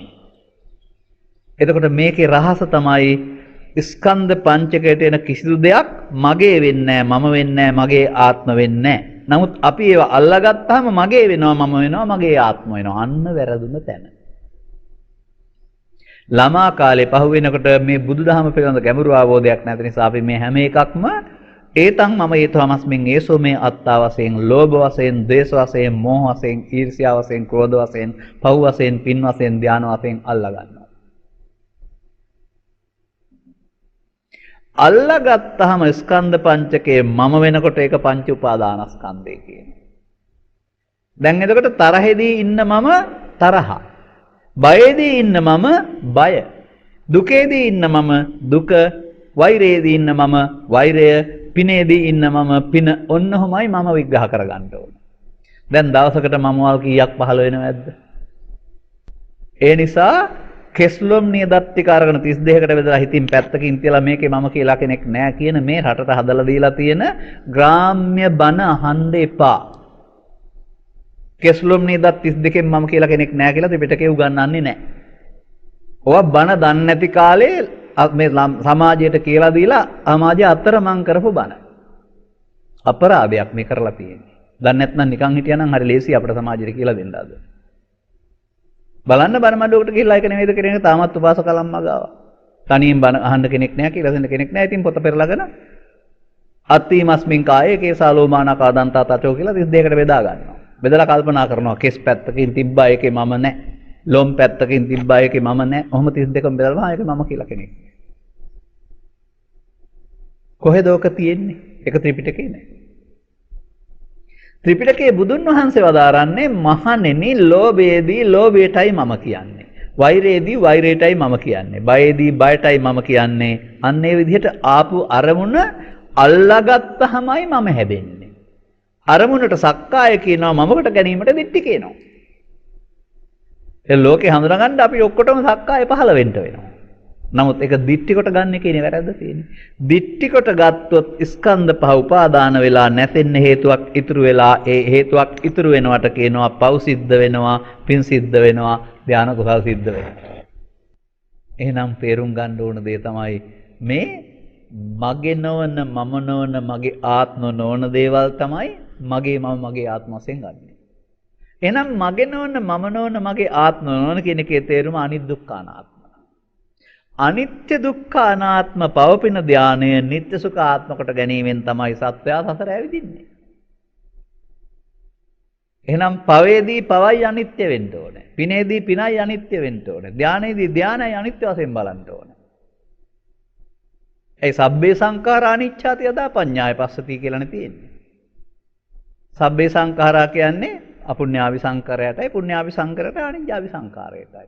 ඒවයි අනිත්‍ය නුවණින් බලන්න කියලා තියෙනවා. අරුණාම මේ කසල කියන්නේ සංඛාර, කසල දිරායනයක අනිත්‍ය කියලා ත්‍රිපිටකේ උගන්වන්නේ නැහැ. නමුත් අපි හිතන් ඉන්නේ බාහිර වස්තු තමයි දිරායන්නේ, මල් තමා පර වෙන්නේ, ඒවා තමයි සංඛාර, ඒවා දිරායනයක අනිත්‍ය කියලා. දැන් තේරුණාද පුතග්ජන භාවයේ වැරදි අනිත්‍යයකට සමාජය වැටලා ඉන්නේ නැහැටි? ඇස් දෙකට පේන කිසිම දෙයක් සම්බන්ධ දිරායාම අනියත බව ඇරුණාම බුදුන් වහන්සේ වදාලා අනිත්‍ය නෙවෙයි. බුදුන් වහන්සේ වදාලා අනිත්‍ය පඤ්ඤාය පස්සති කියන්නේ ඒක ඇස් දෙකෙන් බලන්න බෑ නුවණින් තේරුම් ගන්න ඕන දෙයක්. දැන් මේ වක්කලිට පැහැදිලි කරනවා ඊට පස්සේ. වක්කලි උගන්වනවා කියනවා ස්වාමීනි අනිත්‍යයි දුක්ඛයි අනාත්මයි. අනිත් දුක්ඛ අනාත්ම දේවල් මගේ මගේ වශයෙන් ගැනීම සුදුසු නැත ස්වාමීනි. අන්න එතන තමයි මේ රහස සංසරණය වෙන්නේ. මගේ නොවන මම නොවන මගේ ආත්ම නොවන දේවල් වලට තමයි මේ පවපින ධානයේ ලෝභයේ දේශේ මෝහය ඊර්ෂ්‍යාව කෝපය කියන්නේ. මේවා කාටවත් අපට අයිති නෑ, මායයට අයිති. මායයට අයිති දේවල් අපි අල්ලාගත්තාම මාර බන්ධනයට අහු වුණා. පවෙන් අහු වුණාම මාර බන්ධනය අපාය පැත්තට, පිනට අහු වුණාම මාර බන්ධනය කාමසුගතිය පැත්තට, ධානයට අහු වුණාම මාර බන්ධනය රූපය අරුපි බමතල පැත්තට, මුළු මහත් සංසාරේම මාර බන්ධනය. ඇයි ජායිනෝ මාර බන්ධනා කියලා තියෙන්නේ? මේ මාර බන්ධනෙන් මිදෙන්නනේ බුදුන් හම්බ ඕනේ උනේ. තේරෙනවද බුදුන්ගේ විශිෂ්ට හොයා ගැනීම? මේ සංසාර ගමනෙන් මිදෙන්නයි ධර්මය ඕනේ. ධර්මයේ යොදා ගන්න වෙන්නේ කොහාටද? එතකොට ස්කන්ධ පංචකය තුලට. බලමු මොකද ඊට පස්සේ කියලා තියෙන්නේ කියලා. තස්මාතිහ වක්කලී සබ්බං රූපං. එබැවින් වක්කලී මේ සියලු රූප. සියලු රූප කියන්නේ මේ පේන්න තියෙන ඔක්කොම කැඩෙනවා කියන එක නෙමෙයි. දූරේ සන්තකේ සුකුමෝලාරිකෝ හීනෝපනීතෝ අතීත වර්තමාන අනාගත අජ්ජත්තික බාහිර 11ක් තියෙනවා. රූප කියන්නේ ශරීරේ නා 11ට බෙදන්න ඕන නෑනේ. දුර තියෙන රූප කියලා බෙදන්නේ දුර තියෙන එක අපේ ඇහැට පහළ වුණාම. ළඟ තියෙන රූපේ බෙදන්නේ පහළ වුණාම. බාහිර රූප නැත්තම් හිත ඇතුලෙන් ආපුවාම ධම්ම රූප. අධ්‍යාත්මික බාහිර කියන එක. අතීත කියන්නේ ඊයේ පැත්තෙන් ගත්තාම අනාගත කියන්නේ මේ ඔක්කොම ගන්නෙ වර්තමාන අරමුණට. මේ අරමුණක 11 ආකාරය තමයි 11කට බෙදලා තියෙන්නේ. එතකොට එහෙනම් රූප කියන්නේ ද්‍රව්‍ය නෙමේ අරමුණනේ. රූප රූපේ, ශබ්ද රූපේ, ගන්ධ රූපේ, රස රූපේ, පොට්ටබ්බ රූපේ, ධම්ම රූපේ තමයි අපි අධ්‍යාත්මික බාහිර සුකුමෝලාරික වශයෙන් 11කට බෙදලා ගන්නෙ. ඇතුළත පිට, ඈත ළඟ, අතීත වර්තමාන අනාගත හොඳ ලක්ෂණ කියලා. සබ්බං රූපං නේතං මම නේතෝ හමස්මින් නමේසෝ අත්තාති සම්මප්පඤ්ඤාය දට්ඨබ්බං. අන්න ධර්මයේ. අන්න බුදුහාමුදුරුව වක්කලිට ධර්මය කියපු හැටි. ওই පදේ තියෙන ධර්මය තමයි. සියලුම රූප මගේ නොවන මම නොවන මගේ ආත්ම නොවන වශයෙන් දකින්න. එතකොට පංචස්කන්ධේ රූප කියන්නේ රූප ආරම්මණයනේ, ශබ්ද ආරම්මණයනේ, ගන්ධ ආරම්මණය, රස ආරම්මණයනේ. රූප විතරක් නෙමෙයි වේදනත් ඊට පස්සේ පේනවා මගේ නොවන මම ආත්ම නොවසෙන් ගන්න. එතකොට සැප වේදනාව හෝ දුක් වේදනාව උපේක්ෂා වේදනාව අල්ලා ගැනීමෙන් නම් මම හැදෙන්නේ. අල්ලා ගත්තේ නැත්නම් මම නෙමෙයිනේ. සංඥාවත් එහෙමයි. රූප සංඥා, ශබ්ද සංඥා, ගන්ධ සංඥා මමත්වෙන් ගත්තොත් බැඳෙන්නේ ගත්තේ නැත්නම් අමඤ්ඤමානෝ.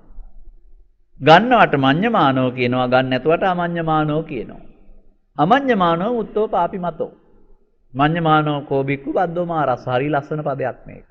ස්කන්ධ පංචකයට එන ලෝභ දේශ මොහ වශයෙන් ගත්තොත් ස්කන්ධ පහ නැසුණාට සතර උපදින්න හේතුවක් ඉතුරු වෙනවට තමයි බද්දෝ මාරස්ස කියන්නේ.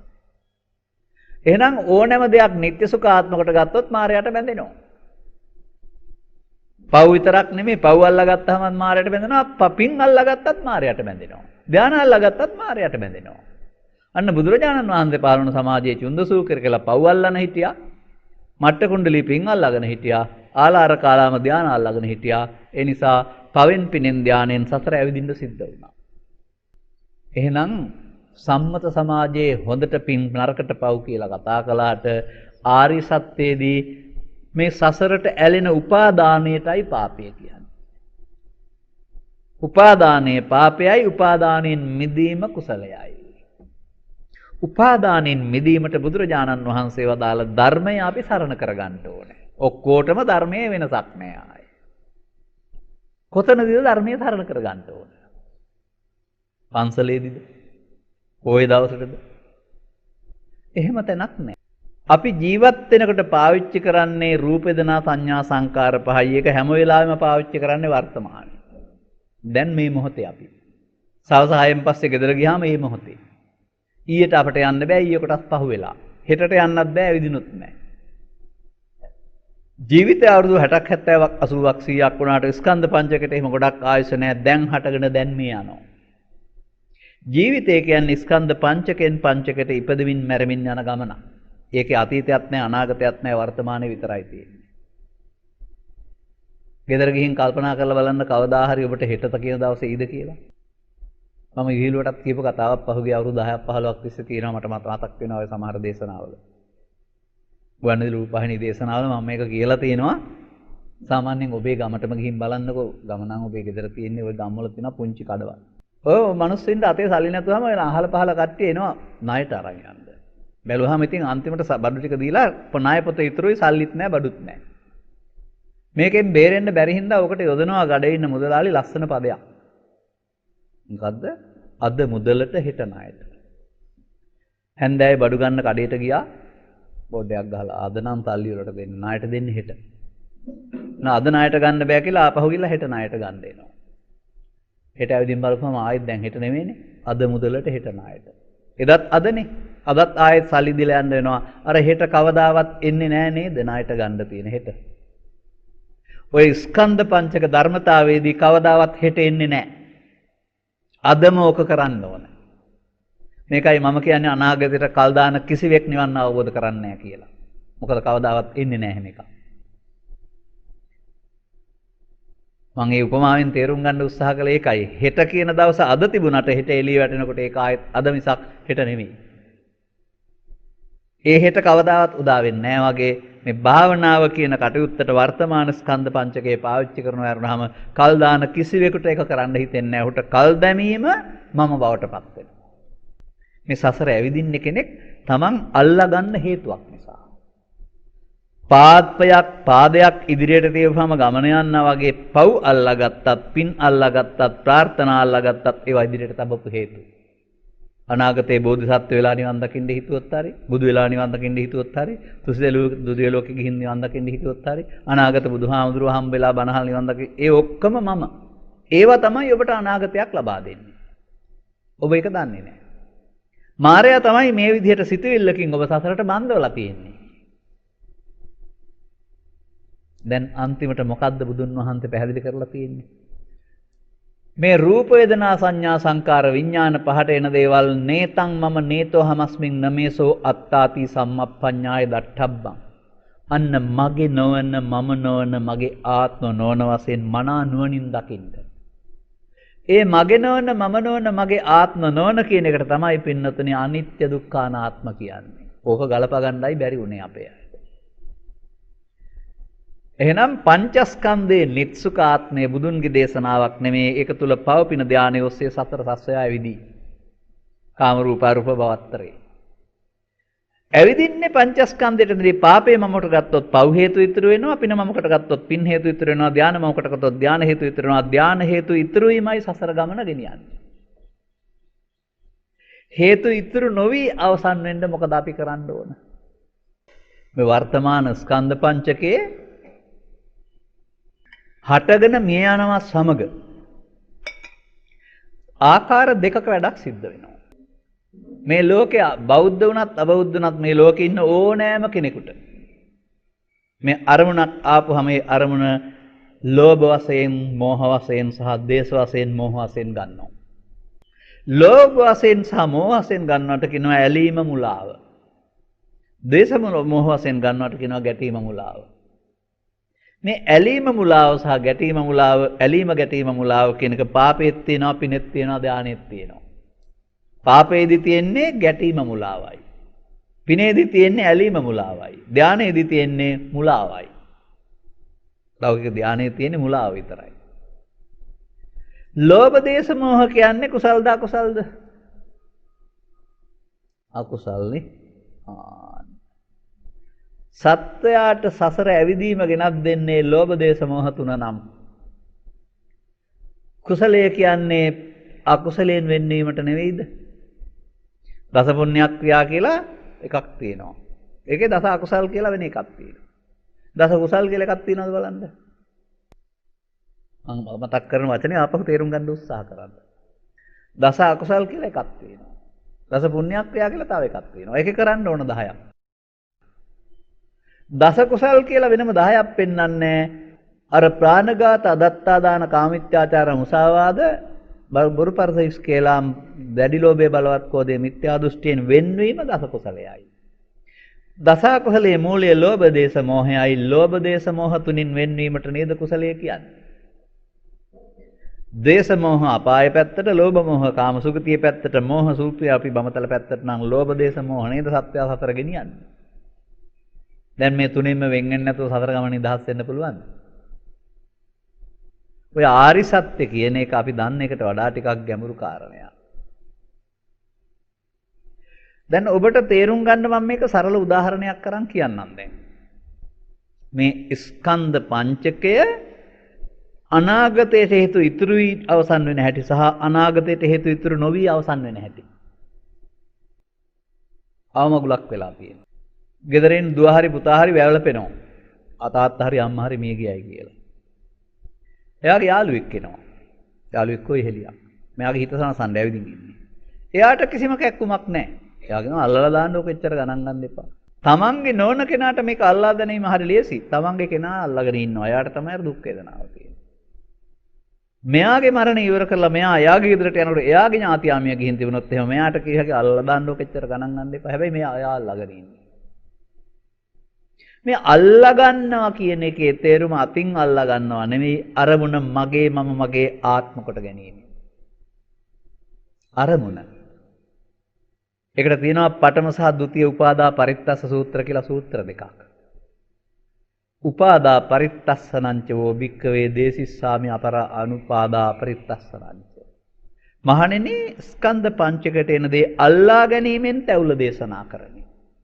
අල්ලා නොගැනීමෙන් නොතුල දේශනා කරන්නේ. අන්නේ අල්ලා ගැනීම කියන එක තමයි අර ඒතං මම ඊතහමස්මින් ඒසෝ මේ අත්තා කියන්නේ මමත්වෙන් ගන්නවා. ගත්තාම හිතත් ඕනේ කියලා හිතනවානේ. දේශපාලන පරාජයේදී බලමුකෝ ගුටි කෑවයි කියලා කවුරු හරි. ඒක අතහැරලා දාන්න ලෑස්ති නෑ. එයා කල්පනා කරනවා මන් දිනව දවසක් තියෙන ඉදාට මං ඕකේ වාඩුව ගන්නම් කියලා. ආ වෙලාව එනකොට මතුවෙනවා. එතකල් තියලා තියන්න පුළුවන්. අන්න එහෙම තමයි මේ පින් හේතු, පව් හේතු, ධාන හේතු හිතුරු කරපුවම වෙලාවට මත වෙලා විපාක දෙන්නේ. ඔය කර්ම විපාක න්‍යාය හැටි එහෙමයි. එතකල් කොහෙ තියනවද හොයන්න බෑ. කොහෙ තියනවද හොයන්න බැරි නිසා ඒකට කියනවා අවිද්‍යාව පත්‍ය සංඛාරාති.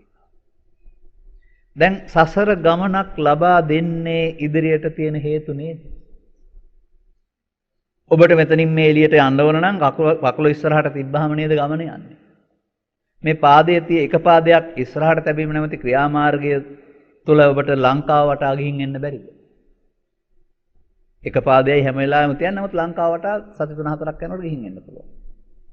අන්න ඒ වගේ මේ ස්කන්ධ පහ නැසෙනවට ඉදිරියට හේතු තබා අවසන් කිරීම නිසා තමයි කෙනෙකුට සසර ගමනක් තියෙන්නේ. ඒ තියෙන හේතු පව් හේතුද? එහෙනම් පව් මගේ මම මගේ ආත්ම.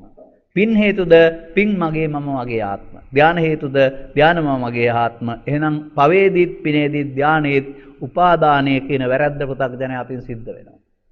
ස්කන්ධ පංචකය මමත්වයෙන් ගැනීමෙන් උපාදානයේදී සතර ගමනට හේතුවක් ඉතුරු වී අවසන් වෙනවා. ඒකට කියන්නේ නිත්‍ය සුඛ ආත්ම.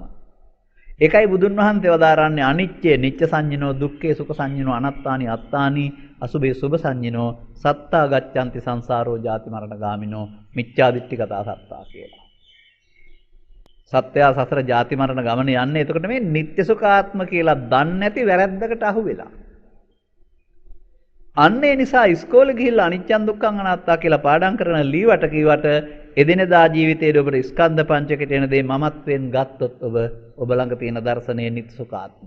ඒවත් මගේ මම මගේ ආත්ම. මගේ මම මගේ ආත්ම කොට ගත්තොත් මඤ්ඤමානෝකෝ බික්කු බද්දෝ මාරස්ස කියන්නේ පව මම කොට ගත්තත් මායයට බැඳෙනවා.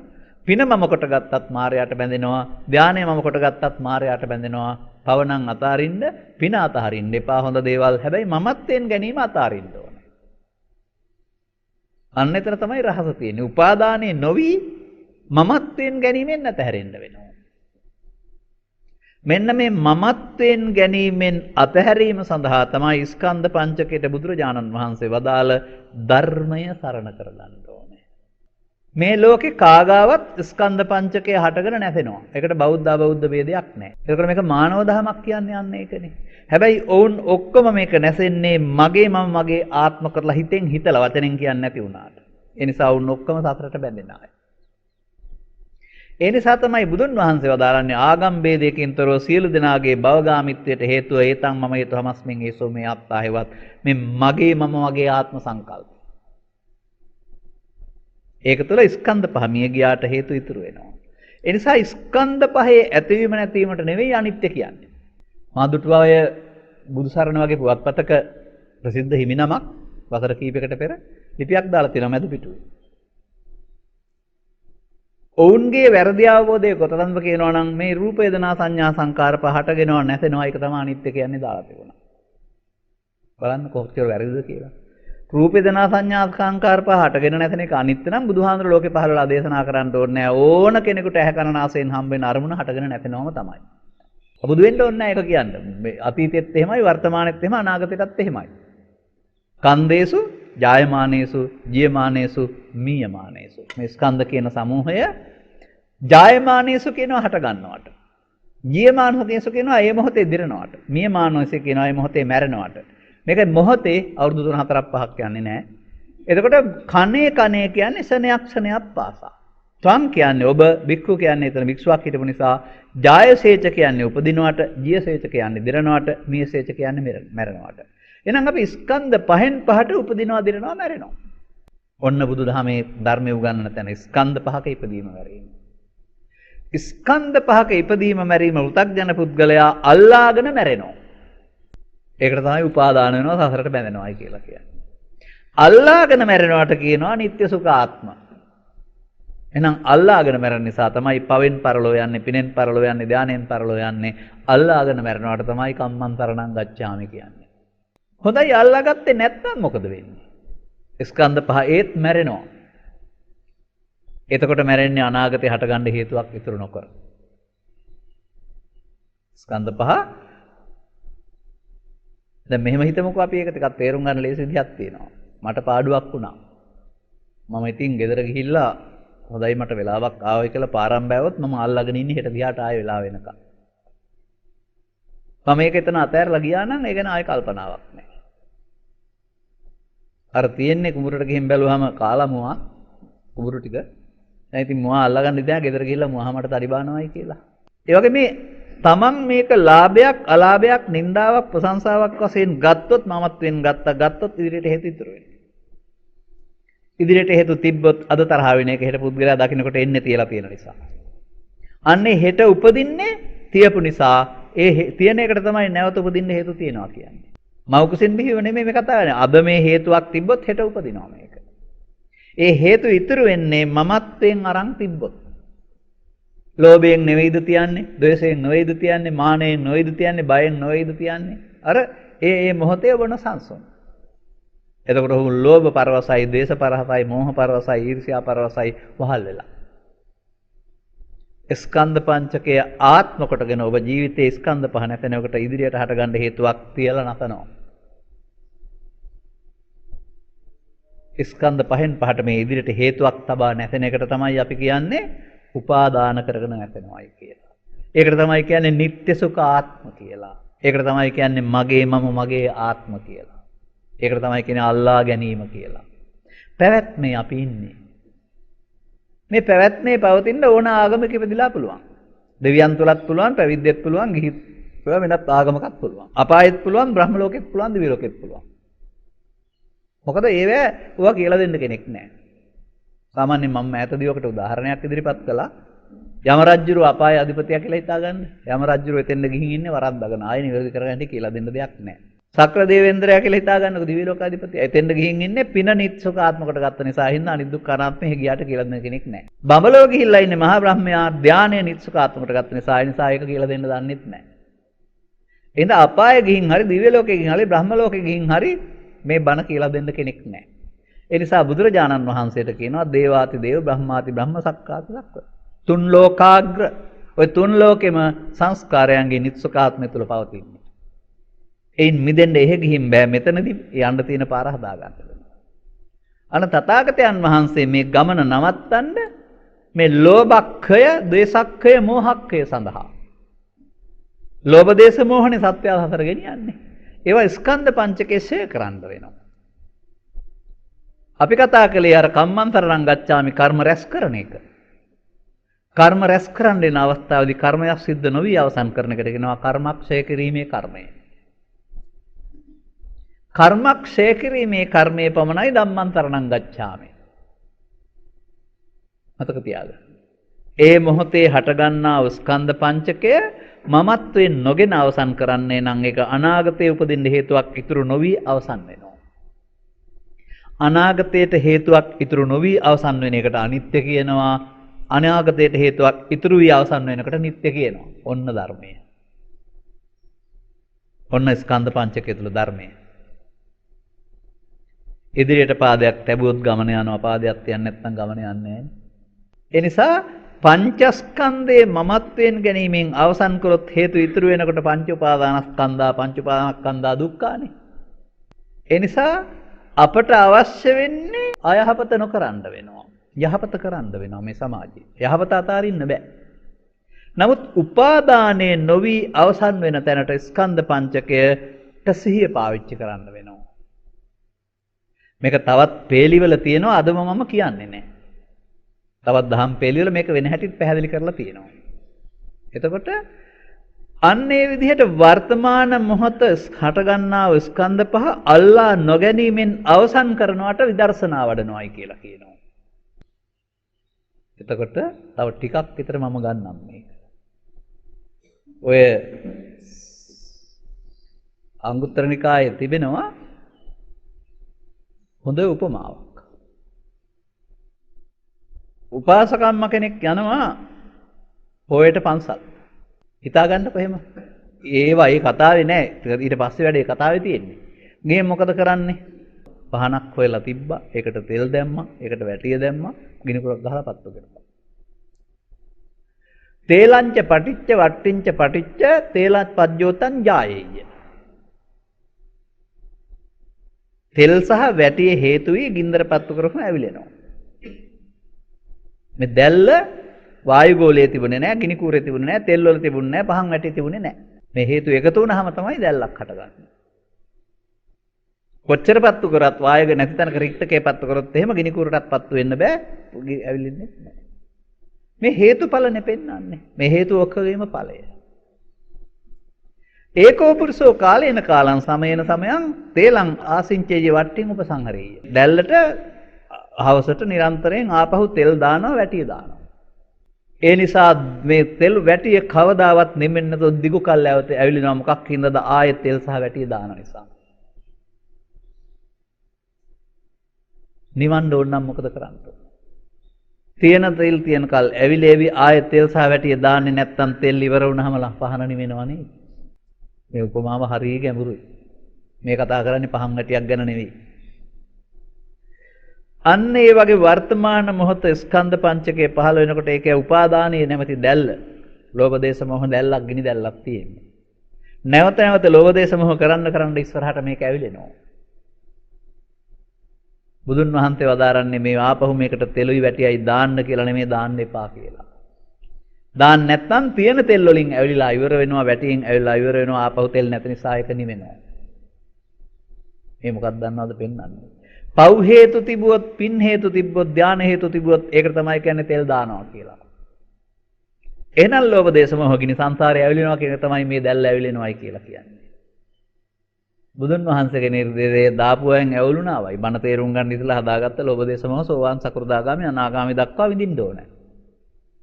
නමුත් ආපහු තියන්නේ නැත්නම් දාන්න නැත්නම් ඒ ටික ඉවර වෙනකොට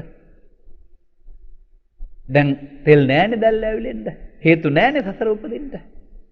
මේ හේතු නිරෝධයෙන් පරල නිරෝධය කියන එකේ තේරුම පහන් දැල්ල නිවන්න තෙල් දාන්න එපා කියන එක නෙමෙයි. ලෝභ හේතු නැත්නම් අපාය නෑ, දේශ හේතු නැත්නම් අපාය නෑ, ලෝභ හේතු නැත්නම් කාම ලෝකේ නෑ, මෝහ හේතු නැත්නම් රූපය අරූපී බමතල නෑ. සත්‍යය යන ලෝභ දේශ මොහ එකතුවයි. ලෝභ දේශ මොහයි සත්‍යය සතර දුක් ගෙනත් දෙන්නේ අවිද්වන්නේ. ලෝභ දේශ මොහ නැති කල ඇවිදින්න සපෙක් නැත. අන්න ඒකයි මම කියලා කෙනෙක් නෑ කියන එකේ තේරුම. පව් හේතු නැත්නම් යන්න අපායක් නෑ, පින් හේතු නැත්නම් යන්න කාමසුගතියක් නෑ, ධාන හේතු නැත්නම් යන්න බඹලොවක් නෑ. අන්න ඒකයි ඇත්ත. එහෙනම් මේ යන්න තියෙන හේතු අයින් කරන්න බුදුරජාණන් වහන්සේ ධර්මයක් දේශනා කළා. ඒ ධර්මයේ සරණ කරගන්න ඕනනේ. ඔන්න ධම්මං සරණං ගච්ඡාමි කියන එකේ ගැඹුරු අර්ථය. සසර දුකින් මිදීමට තමන්ගේ ඇහැ කන නාසය දිවකය මුල් කොටගෙන උපදින්නා වූ මේ රූප වේදනා සංඥා සංකාර පහට එන දේවල් පුඤ්ඤාභිහෝ අපුඤ්ඤාභිහෝ ආනිජ්ජාභි අபிසංකාර බවට පත් කරන්නේ නැතුව අபிසංකාර කියන පදේ තේරුම හේතු ඉතුරු වෙලා අවසන් කරනවා කියන්නේ. හේතු ඉතුරු නොකර අවසන් කිරීමට අනිත්‍ය නැමැති ධර්මය මම සරණ කර ගනිමි. අර සසර ඇවිදින්න සරණ වෙන්නේ නිත්‍ය නැමැති ධර්මයෙන්. ඒක බුදුහාමුදුරන්ගේ නෙමෙයි මාර්යාගේ. ඒ සත්‍ය සසර ඇවිදින්නේ පව නිත්‍ය නිසා, පින නිත්‍ය නිසා, ධාන නිත්‍ය නිසා. පව මම නිසා, ධාන මම නිසා, පින මම නිසා. එහෙනම් මම මගේ කොට ගන්න එපා කියන්නේ අල්ලා ගන්න එපායි කියන එක. එහෙනම් ඒව හටගත්තාම අනාගත හේතු ඉතුරු නොකර අවසන් වෙනවා. අනාගත හේතු ඉතුරු නොකර අවසන් කිරීමට මොකද්ද පාවිච්චි කරන්නේ? ස්කන්ධ පංචකය අල්ලා නොගැනීම හේවත් අනිත්‍ය හේවත් ධර්මයයි. ඔන්න බුදුහාමුදුරුවන්ගේ ධර්මයේ තෙරුවන් වල ධම්මං සරණං ගච්ඡාමි වල තියෙන ගැඹුර. ඒ ධර්මයේ තමයි බුදුන්ට සරණ වුනේ. ඒ ධර්මයේ තමයි ආනන්ද හාමුදුරුවන්ට සරණ වුනේ. ඒ ධර්මයේ තමයි අනුරුද්ධ හාමුදුරුවන්ට සරණ වුනේ. ඒ ධර්මයේ තමයි මට සරණ වෙමින් පවතින්නේ. ඒ ධර්මයේ තමයි ඔබට සරණ වෙන්නේ. වෙන මොකක්වත් නැහැ. අනිත්‍ය හැර මොකවත් නැහැ මේ ත්‍රිපිටකේ. නිවන් දකින්න ක්‍රමයක්. ඇයි? සත්‍යය නිත්සුකාත්ම කොටගෙන සසර ඇවිදිනවා බුදුහාමුදුරුවෝ හොයාගත්ත ක්‍රමයක්. හරි සසර ඇවිදින්නේ පව් හේතු පින් හේතු තියෙන නිසානේ. ඒ නිත්සුකාත්ම නිසා. දැන් අනිත්‍ය හේවත් අල්ලා නොගැනීමෙන් හේතු ඉතුරු නොවි අවසන් වෙනවා. ත්‍රිලක්ෂණයෙන් ගත්තාම අනිත්‍ය විතරයි චතුස්සත්යෙන් වෙන පාරකින් කීව හැකි. පටිච්චසම්පාද නිරෝධයෙන් තව එකකින් කීව හැකි. සතර සතිපට්ඨානයෙන් තව එකකින් කීව හැකි. කර්මක්ෂය කිරීමේ කරකින් තව එකකින් කිය හැකි. හැබැයි ඒ කියන්නේ ඔය අනිත්‍යමයි. ඔබ අහලා තියෙනවද? මෙන්න මේ ගාථාව. නහි සීලවතං හේතු uppajjanti තථාගත අට්ඨක්ඛරාති නිපදා සම්බුද්දේන ප්‍රකාශිතා. බුදුර ලෝකෙට පහළ වෙන සියලු ගැන කියන්න නෙමෙයිලු. අකුරු 8ක් සහිත පද තුන උගන්වන්නද. අනිත්‍ය දුක්ඛානාත්ම. සත්‍ය සසර ඇවිදින්නේ බෞද්ධ වේවා අබෞද්ධ වේවා ස්ත්‍රී වේවා පුරුෂ වේවා ගිහියෝ පැවිදි වේවා ඔහුගේ සංස්කාරයන් ඔහුට නිත්‍ය සුඛාත්ම නිසා. ඒ කියන්නේ ඔහුගේ කටින් ධම්මං සරණං ගච්ඡාමි කියවට ඇත්ත සිද්ධිය ඔහු අධම්මං සරණං ගච්ඡාමි. පෘථග්ජන. පෘථග්ජන සියලු දෙනාම අධම්මං සරණං ගච්ඡාමි. පෘථග්ජන භාවය කැඩෙනවා කියන්නේ මේ පාරේ නම් ගිහින් සසර මුදෙන් මිදෙන්න හරියන්නේ නැහැ. දැන් එහෙනම් මම ධර්මයේ සරණ කරගන්න ඕන. එතකොට එහෙමනම් වර්තමාන ස්කන්ධ පංචකය අල්ලා නොගැනීමෙන් අවසන් කරනකොට ස්කන්ධ පහ මේ යන්නේ හේතු ඉතුරු නොවි. අපි මේක තියෙන එක තැනක් ගමු. අර පටිච්චසම්පාද න්‍යාය පැහැදිලි කරන්නේ නැතුව. ඔය ගිරිමානන්ද සූත්‍රයේ තියෙනවා සංඥා 10ක්. පාඩම් කරලා ඇතිනේ සිල් සමාදන් වෙලා පන්සලේ. අනිච්ච සංඥා, අනත් සංඥා, අතුබ සංඥා, ආදීනව සංඥා හැම කියලා සංඥා 10ක් තියෙනවා. ඕකේ තියෙනවා පහාන සංඥා කියලා එකක්. අපි මෙතෙන්ද යොදා ගන්න බලමු ඕක. මොකද්ද පාලියෙන් කියන්නේ? uppannam kama vitakkan nadivaseeti pajahati vinodeti byanti karoti anabhavan gameti. uppannam vyapada vitakkan nadivaseeti pajahati vinodeti byanti karoti anabhavan gameti. uppannam vihinsa vitakkan nadivaseeti pajahati vinodeti byanti karoti anabhavan gameti. ප්‍රහාණය කරන හැටි. මේක පිරිතක් වශයෙන් කීවට වැඩක් වෙන්නේ නැහැ. මේ ඔබ කරන්න ඕන දේ. මං කියන්නේ බුදුහාමුදුරුවෝ මේ බණක් කියන්නේ අපිට යමක් කරන්න කියලා. මේ වැඩේ කරන්න තේරෙන්න ඕනේ. මොනවද මේ uppannam කියන්නේ මෞකසෙන් බිවෙච්ච එකද? නෑ ඒක නෙමෙයි. හිතට උපදිනවා කාම විතර්ක කියන්නේ ලෝභ වලට. ව්‍යාපාද විතර්ක කියන්නේ දෝෂ වලට. විහිංසා විතර්ක කියන්නේ මෝහ වලට. ඇහෙන් කනෙන් නාසයෙන් උපදින මේ හැඟීමට වහල් වීමට කියනවා විතර්කය කියලා. ඔබ ළඟ තියෙන ධර්මයේ මෙහෙමයි ඒකේ. අදිවාසේති. මම මේක හොඳයි සපයි කියලා බාර ගන්නවා. නප්පජහති බහැර කරන්නේ අදින්න ඕන ඔකට උගුලක්ම කියලා හිතනවා. න බ්‍යන්ති කරෝති අවසන් කරන්නේ නැහැ. පස්සේ ගන්න තියා ගන්නවා. න අනභවං ගමේති යලි හට ගන්නවන්නා විදිහට අවසන් කරන්නේ යලි හට ගන්න හේතුවක් තියලා ඉවත් කරන්නේ. ඒකට පෘථග්ජන පුද්ගලයාට මේ වාක්‍ය හරියන්නේ uppannam kama vitakkan adivaseeti nappajahati navinodeti nabyanti karoti අනභවං ගමේති. ඒක බුදුබණ නෙවෙයි. ඔබ කරන වැඩේ. කාම විතර්කයේදී ව්‍යාපාද විතර්කයේදී විහිංසා විතර්කයේදී මොකද කියන්නේ? නාදිවාසේති. ඒක හොඳයි සපයි සාන්තයි කියලා පිළිගන්න එපා. පජහති අන්න අනිත්‍ය කියන්නේ ඒකටයි. බහැර කරන්න. ඒක ඔස්සේ හිතන්න කියන්නේ යන්න එපා. බ්‍යන්ති කරෝති අවසන් කරන්න.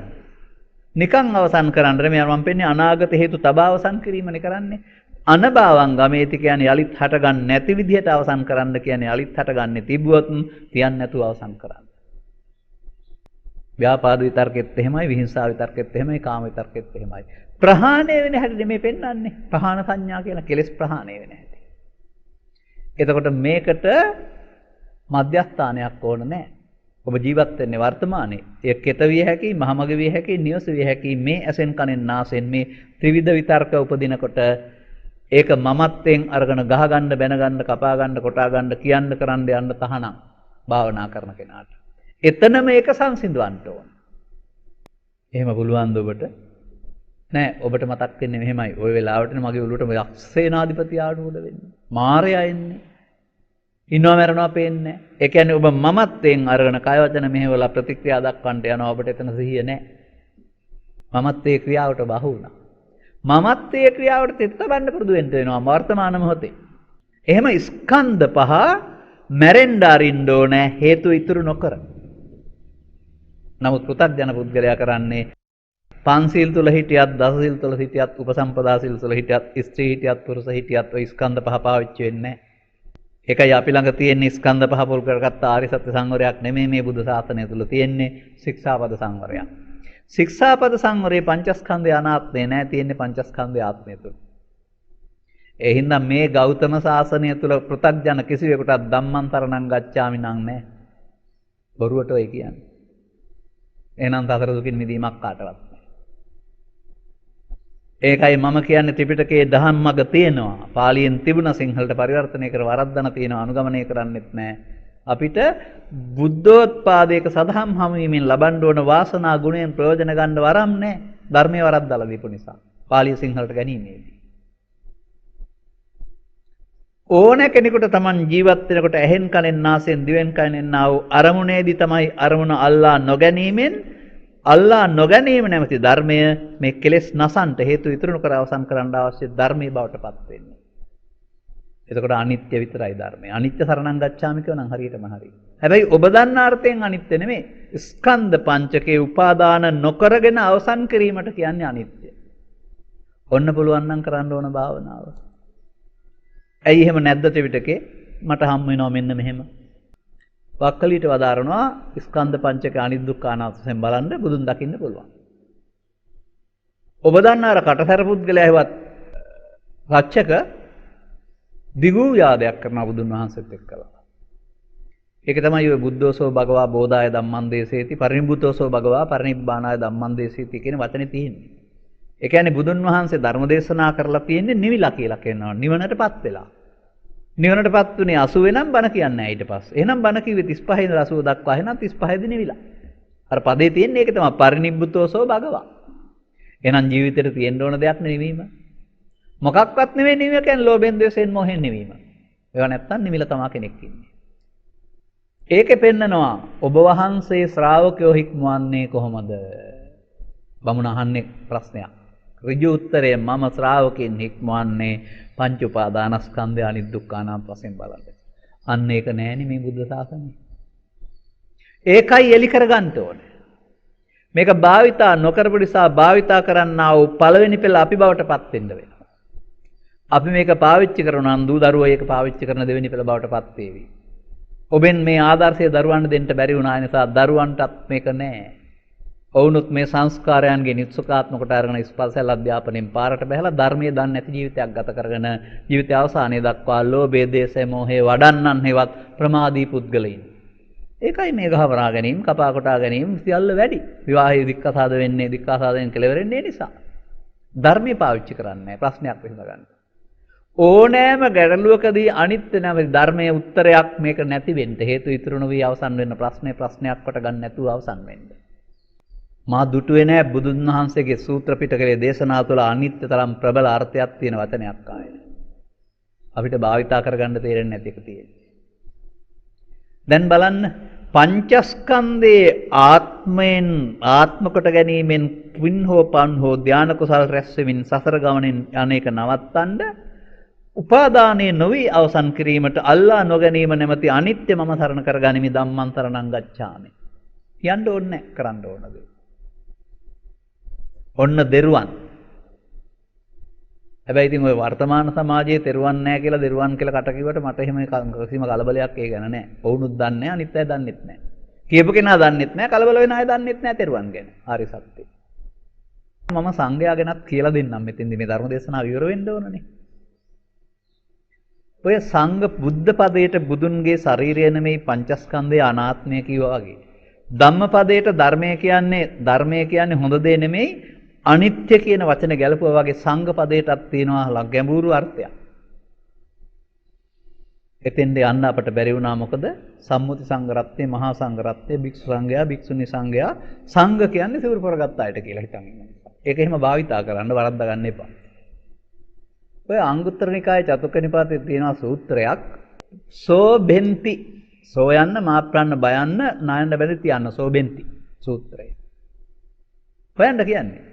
තවම පිටුව පාඩම් වුණේ නැහැ. පිටිච්චර පිටු ගණන් මම පාඩම් කරන්නේ නැහැ ඔවා. තියෙන තැන කිව්ව හොයාගන්න එපා වුණ කෙනෙක්. මේ සෝබෙන්ති සූත්‍රයේ තියෙනවා ලස්සන රහසක්. මේ සෝබෙන්ති පදේ සිංහලට පරිවර්තනය කළොත් හොබවනවා, නියෝජනය කරනවා, බබලවනවා කියන අර්ථය. සංඝ සෝබන කියන්නේ අන්න ඒ අර්ථය. නියෝජනය කරන, බබලවන, හොබවන කියන අර්ථය. දැන් බුදුහාමුදුරුවෝ භික්ෂුන් වහන්සේලා අමතලා මෙන්න මෙහෙම ප්‍රකාශ කරනවා. චත්තාරෝ මේ භික්කවේ පුද්ගලා සංඝං සෝබෙන්ති. මහණෙනි මේ සමාජයේ ඉන්න පුද්ගලයෝ 4 දෙනෙකුට සංඝයා හොබවන්ට නියෝජනය කරන්න බබලවන්ට අයිතිය තියෙනවා. අන්න බුදුහාමුදුරන්ගේ සංඝ පදයේ තියෙන තැන. චත්තාරෝ මේ භික්කවේ පුද්ගලා. පුද්ගලයෝ 4 දෙනෙක් ඉන්නවා. ඒ සෝවාන් සකෘදාගාමී අනාගාමී හරියට කියලා තිබුණා නම් මම පිළිගන්නවා. එහෙම නෙමෙයිනේ තියෙන්නේ. මෙන්න අහගන්න.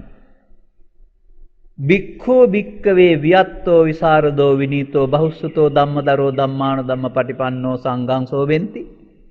භික්ඛුනී භික්කවේ වියත්තෝ විසරදෝ විනීතෝ බහුස්සතෝ ධම්මදරෝ ධම්මාන ධම්මපටිපන්නෝ සංඝං සෝබෙන්ති. උපාසකෝ භික්කවේ වියත්තෝ විසරදෝ විනීතෝ බහුස්සතෝ ධම්මදරෝ ධම්මාන ධම්මපටිපන්නෝ සංඝං සෝබෙන්ති. උපාසිකා භික්කවේ වියත්තෝ විසරදෝ විනීතෝ බහුස්සතෝ ධම්මදරෝ ධම්මාන ධම්මපටිපන්නෝ සංඝං සෝබෙන්ති.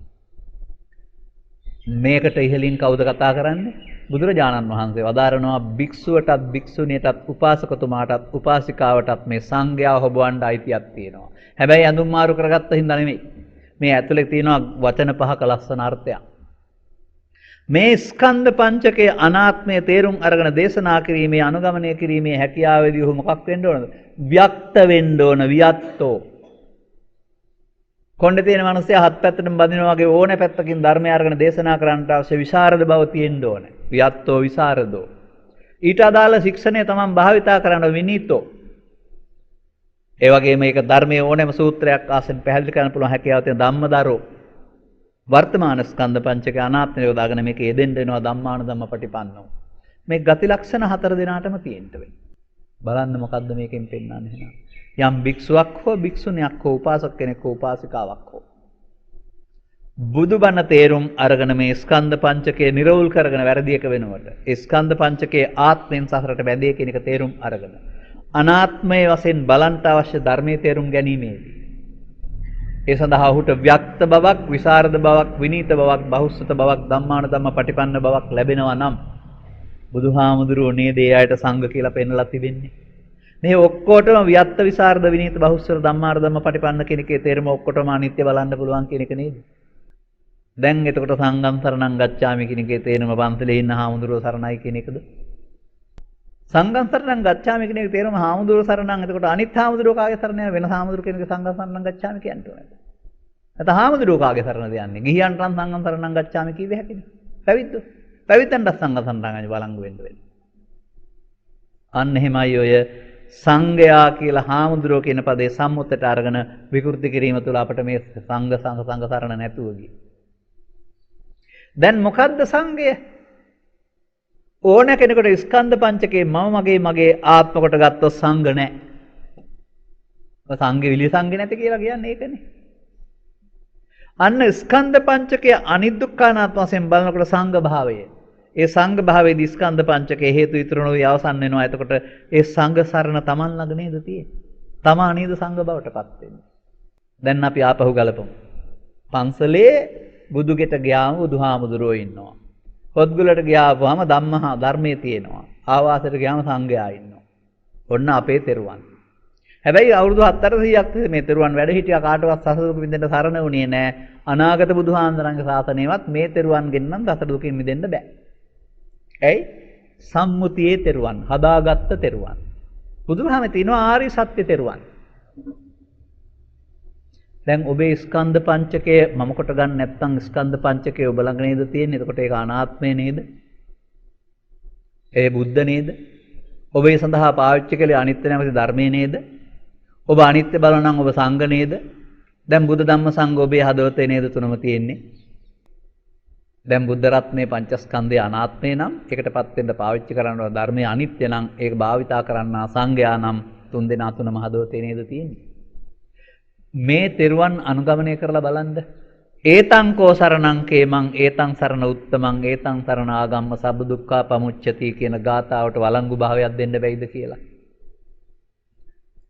මට තියෙන දුක තමයි අපේ බෞද්ධයින්ට තෙරුවන් සරණ නැහැ. තෙරුවන් සරණ නැති බෞද්ධයෝ ටිකක් මේ රටේ ඉන්නේ. මෙහෙම ඉන්නවා ඇති මේ රට. තෙරුවන් සරණ වුණොත් තව කොච්චර රට ලස්සන වෙයිද, මිනිස්සු කොච්චර ලස්සන වෙයිද. ඒ නිසා තෙරුවන්ගේ සරණ වහලා දාලා තුම්පලක තෙරුවන් සරණ යන වචනෙන් කීවට කවදාවත් ඒක ආරි සත්‍ය තෙරුවන් නම් නෙවෙයි. ඒක බලන්න තෙරුවන් සරණ යන උගන්වපු ස්වාමින් වහන්සේ හෝ උපාසක ලොකු උපාසක මහත්තයා හෝ උපාසකම්ම හෝ කවුරු හරි පවෙන් හෝ පිනෙන් හෝ ධානයෙන් පරලෝක ගියාරනම සියලු දුකින් මිදුණාද කියලා. හැබැයි බුදුන් වහන්සේ වදාරනවා තෙරුවන් සරණ ගොස් ආරි සත්‍ය අවබෝධ කර ගැනීම උතුම්. එයින් සත්‍යය දුකින් මිදෙනවා. එන් දුකින් මිදෙනවා. මේ වචන වළංගු වෙන්න ඕන. මේ බුද්ධ වචන බාල වෙන්න බෑ. ඒවා අවලංගු වෙන්න බෑ. ඒවේ අර්ථය අත්හිටවන්න බෑ. සක්‍රිය වෙන්න ඕන. ඒ කාරණේ අපි ළඟ මේක ක්‍රියාත්මක නොවන එකයි එහෙමනම්.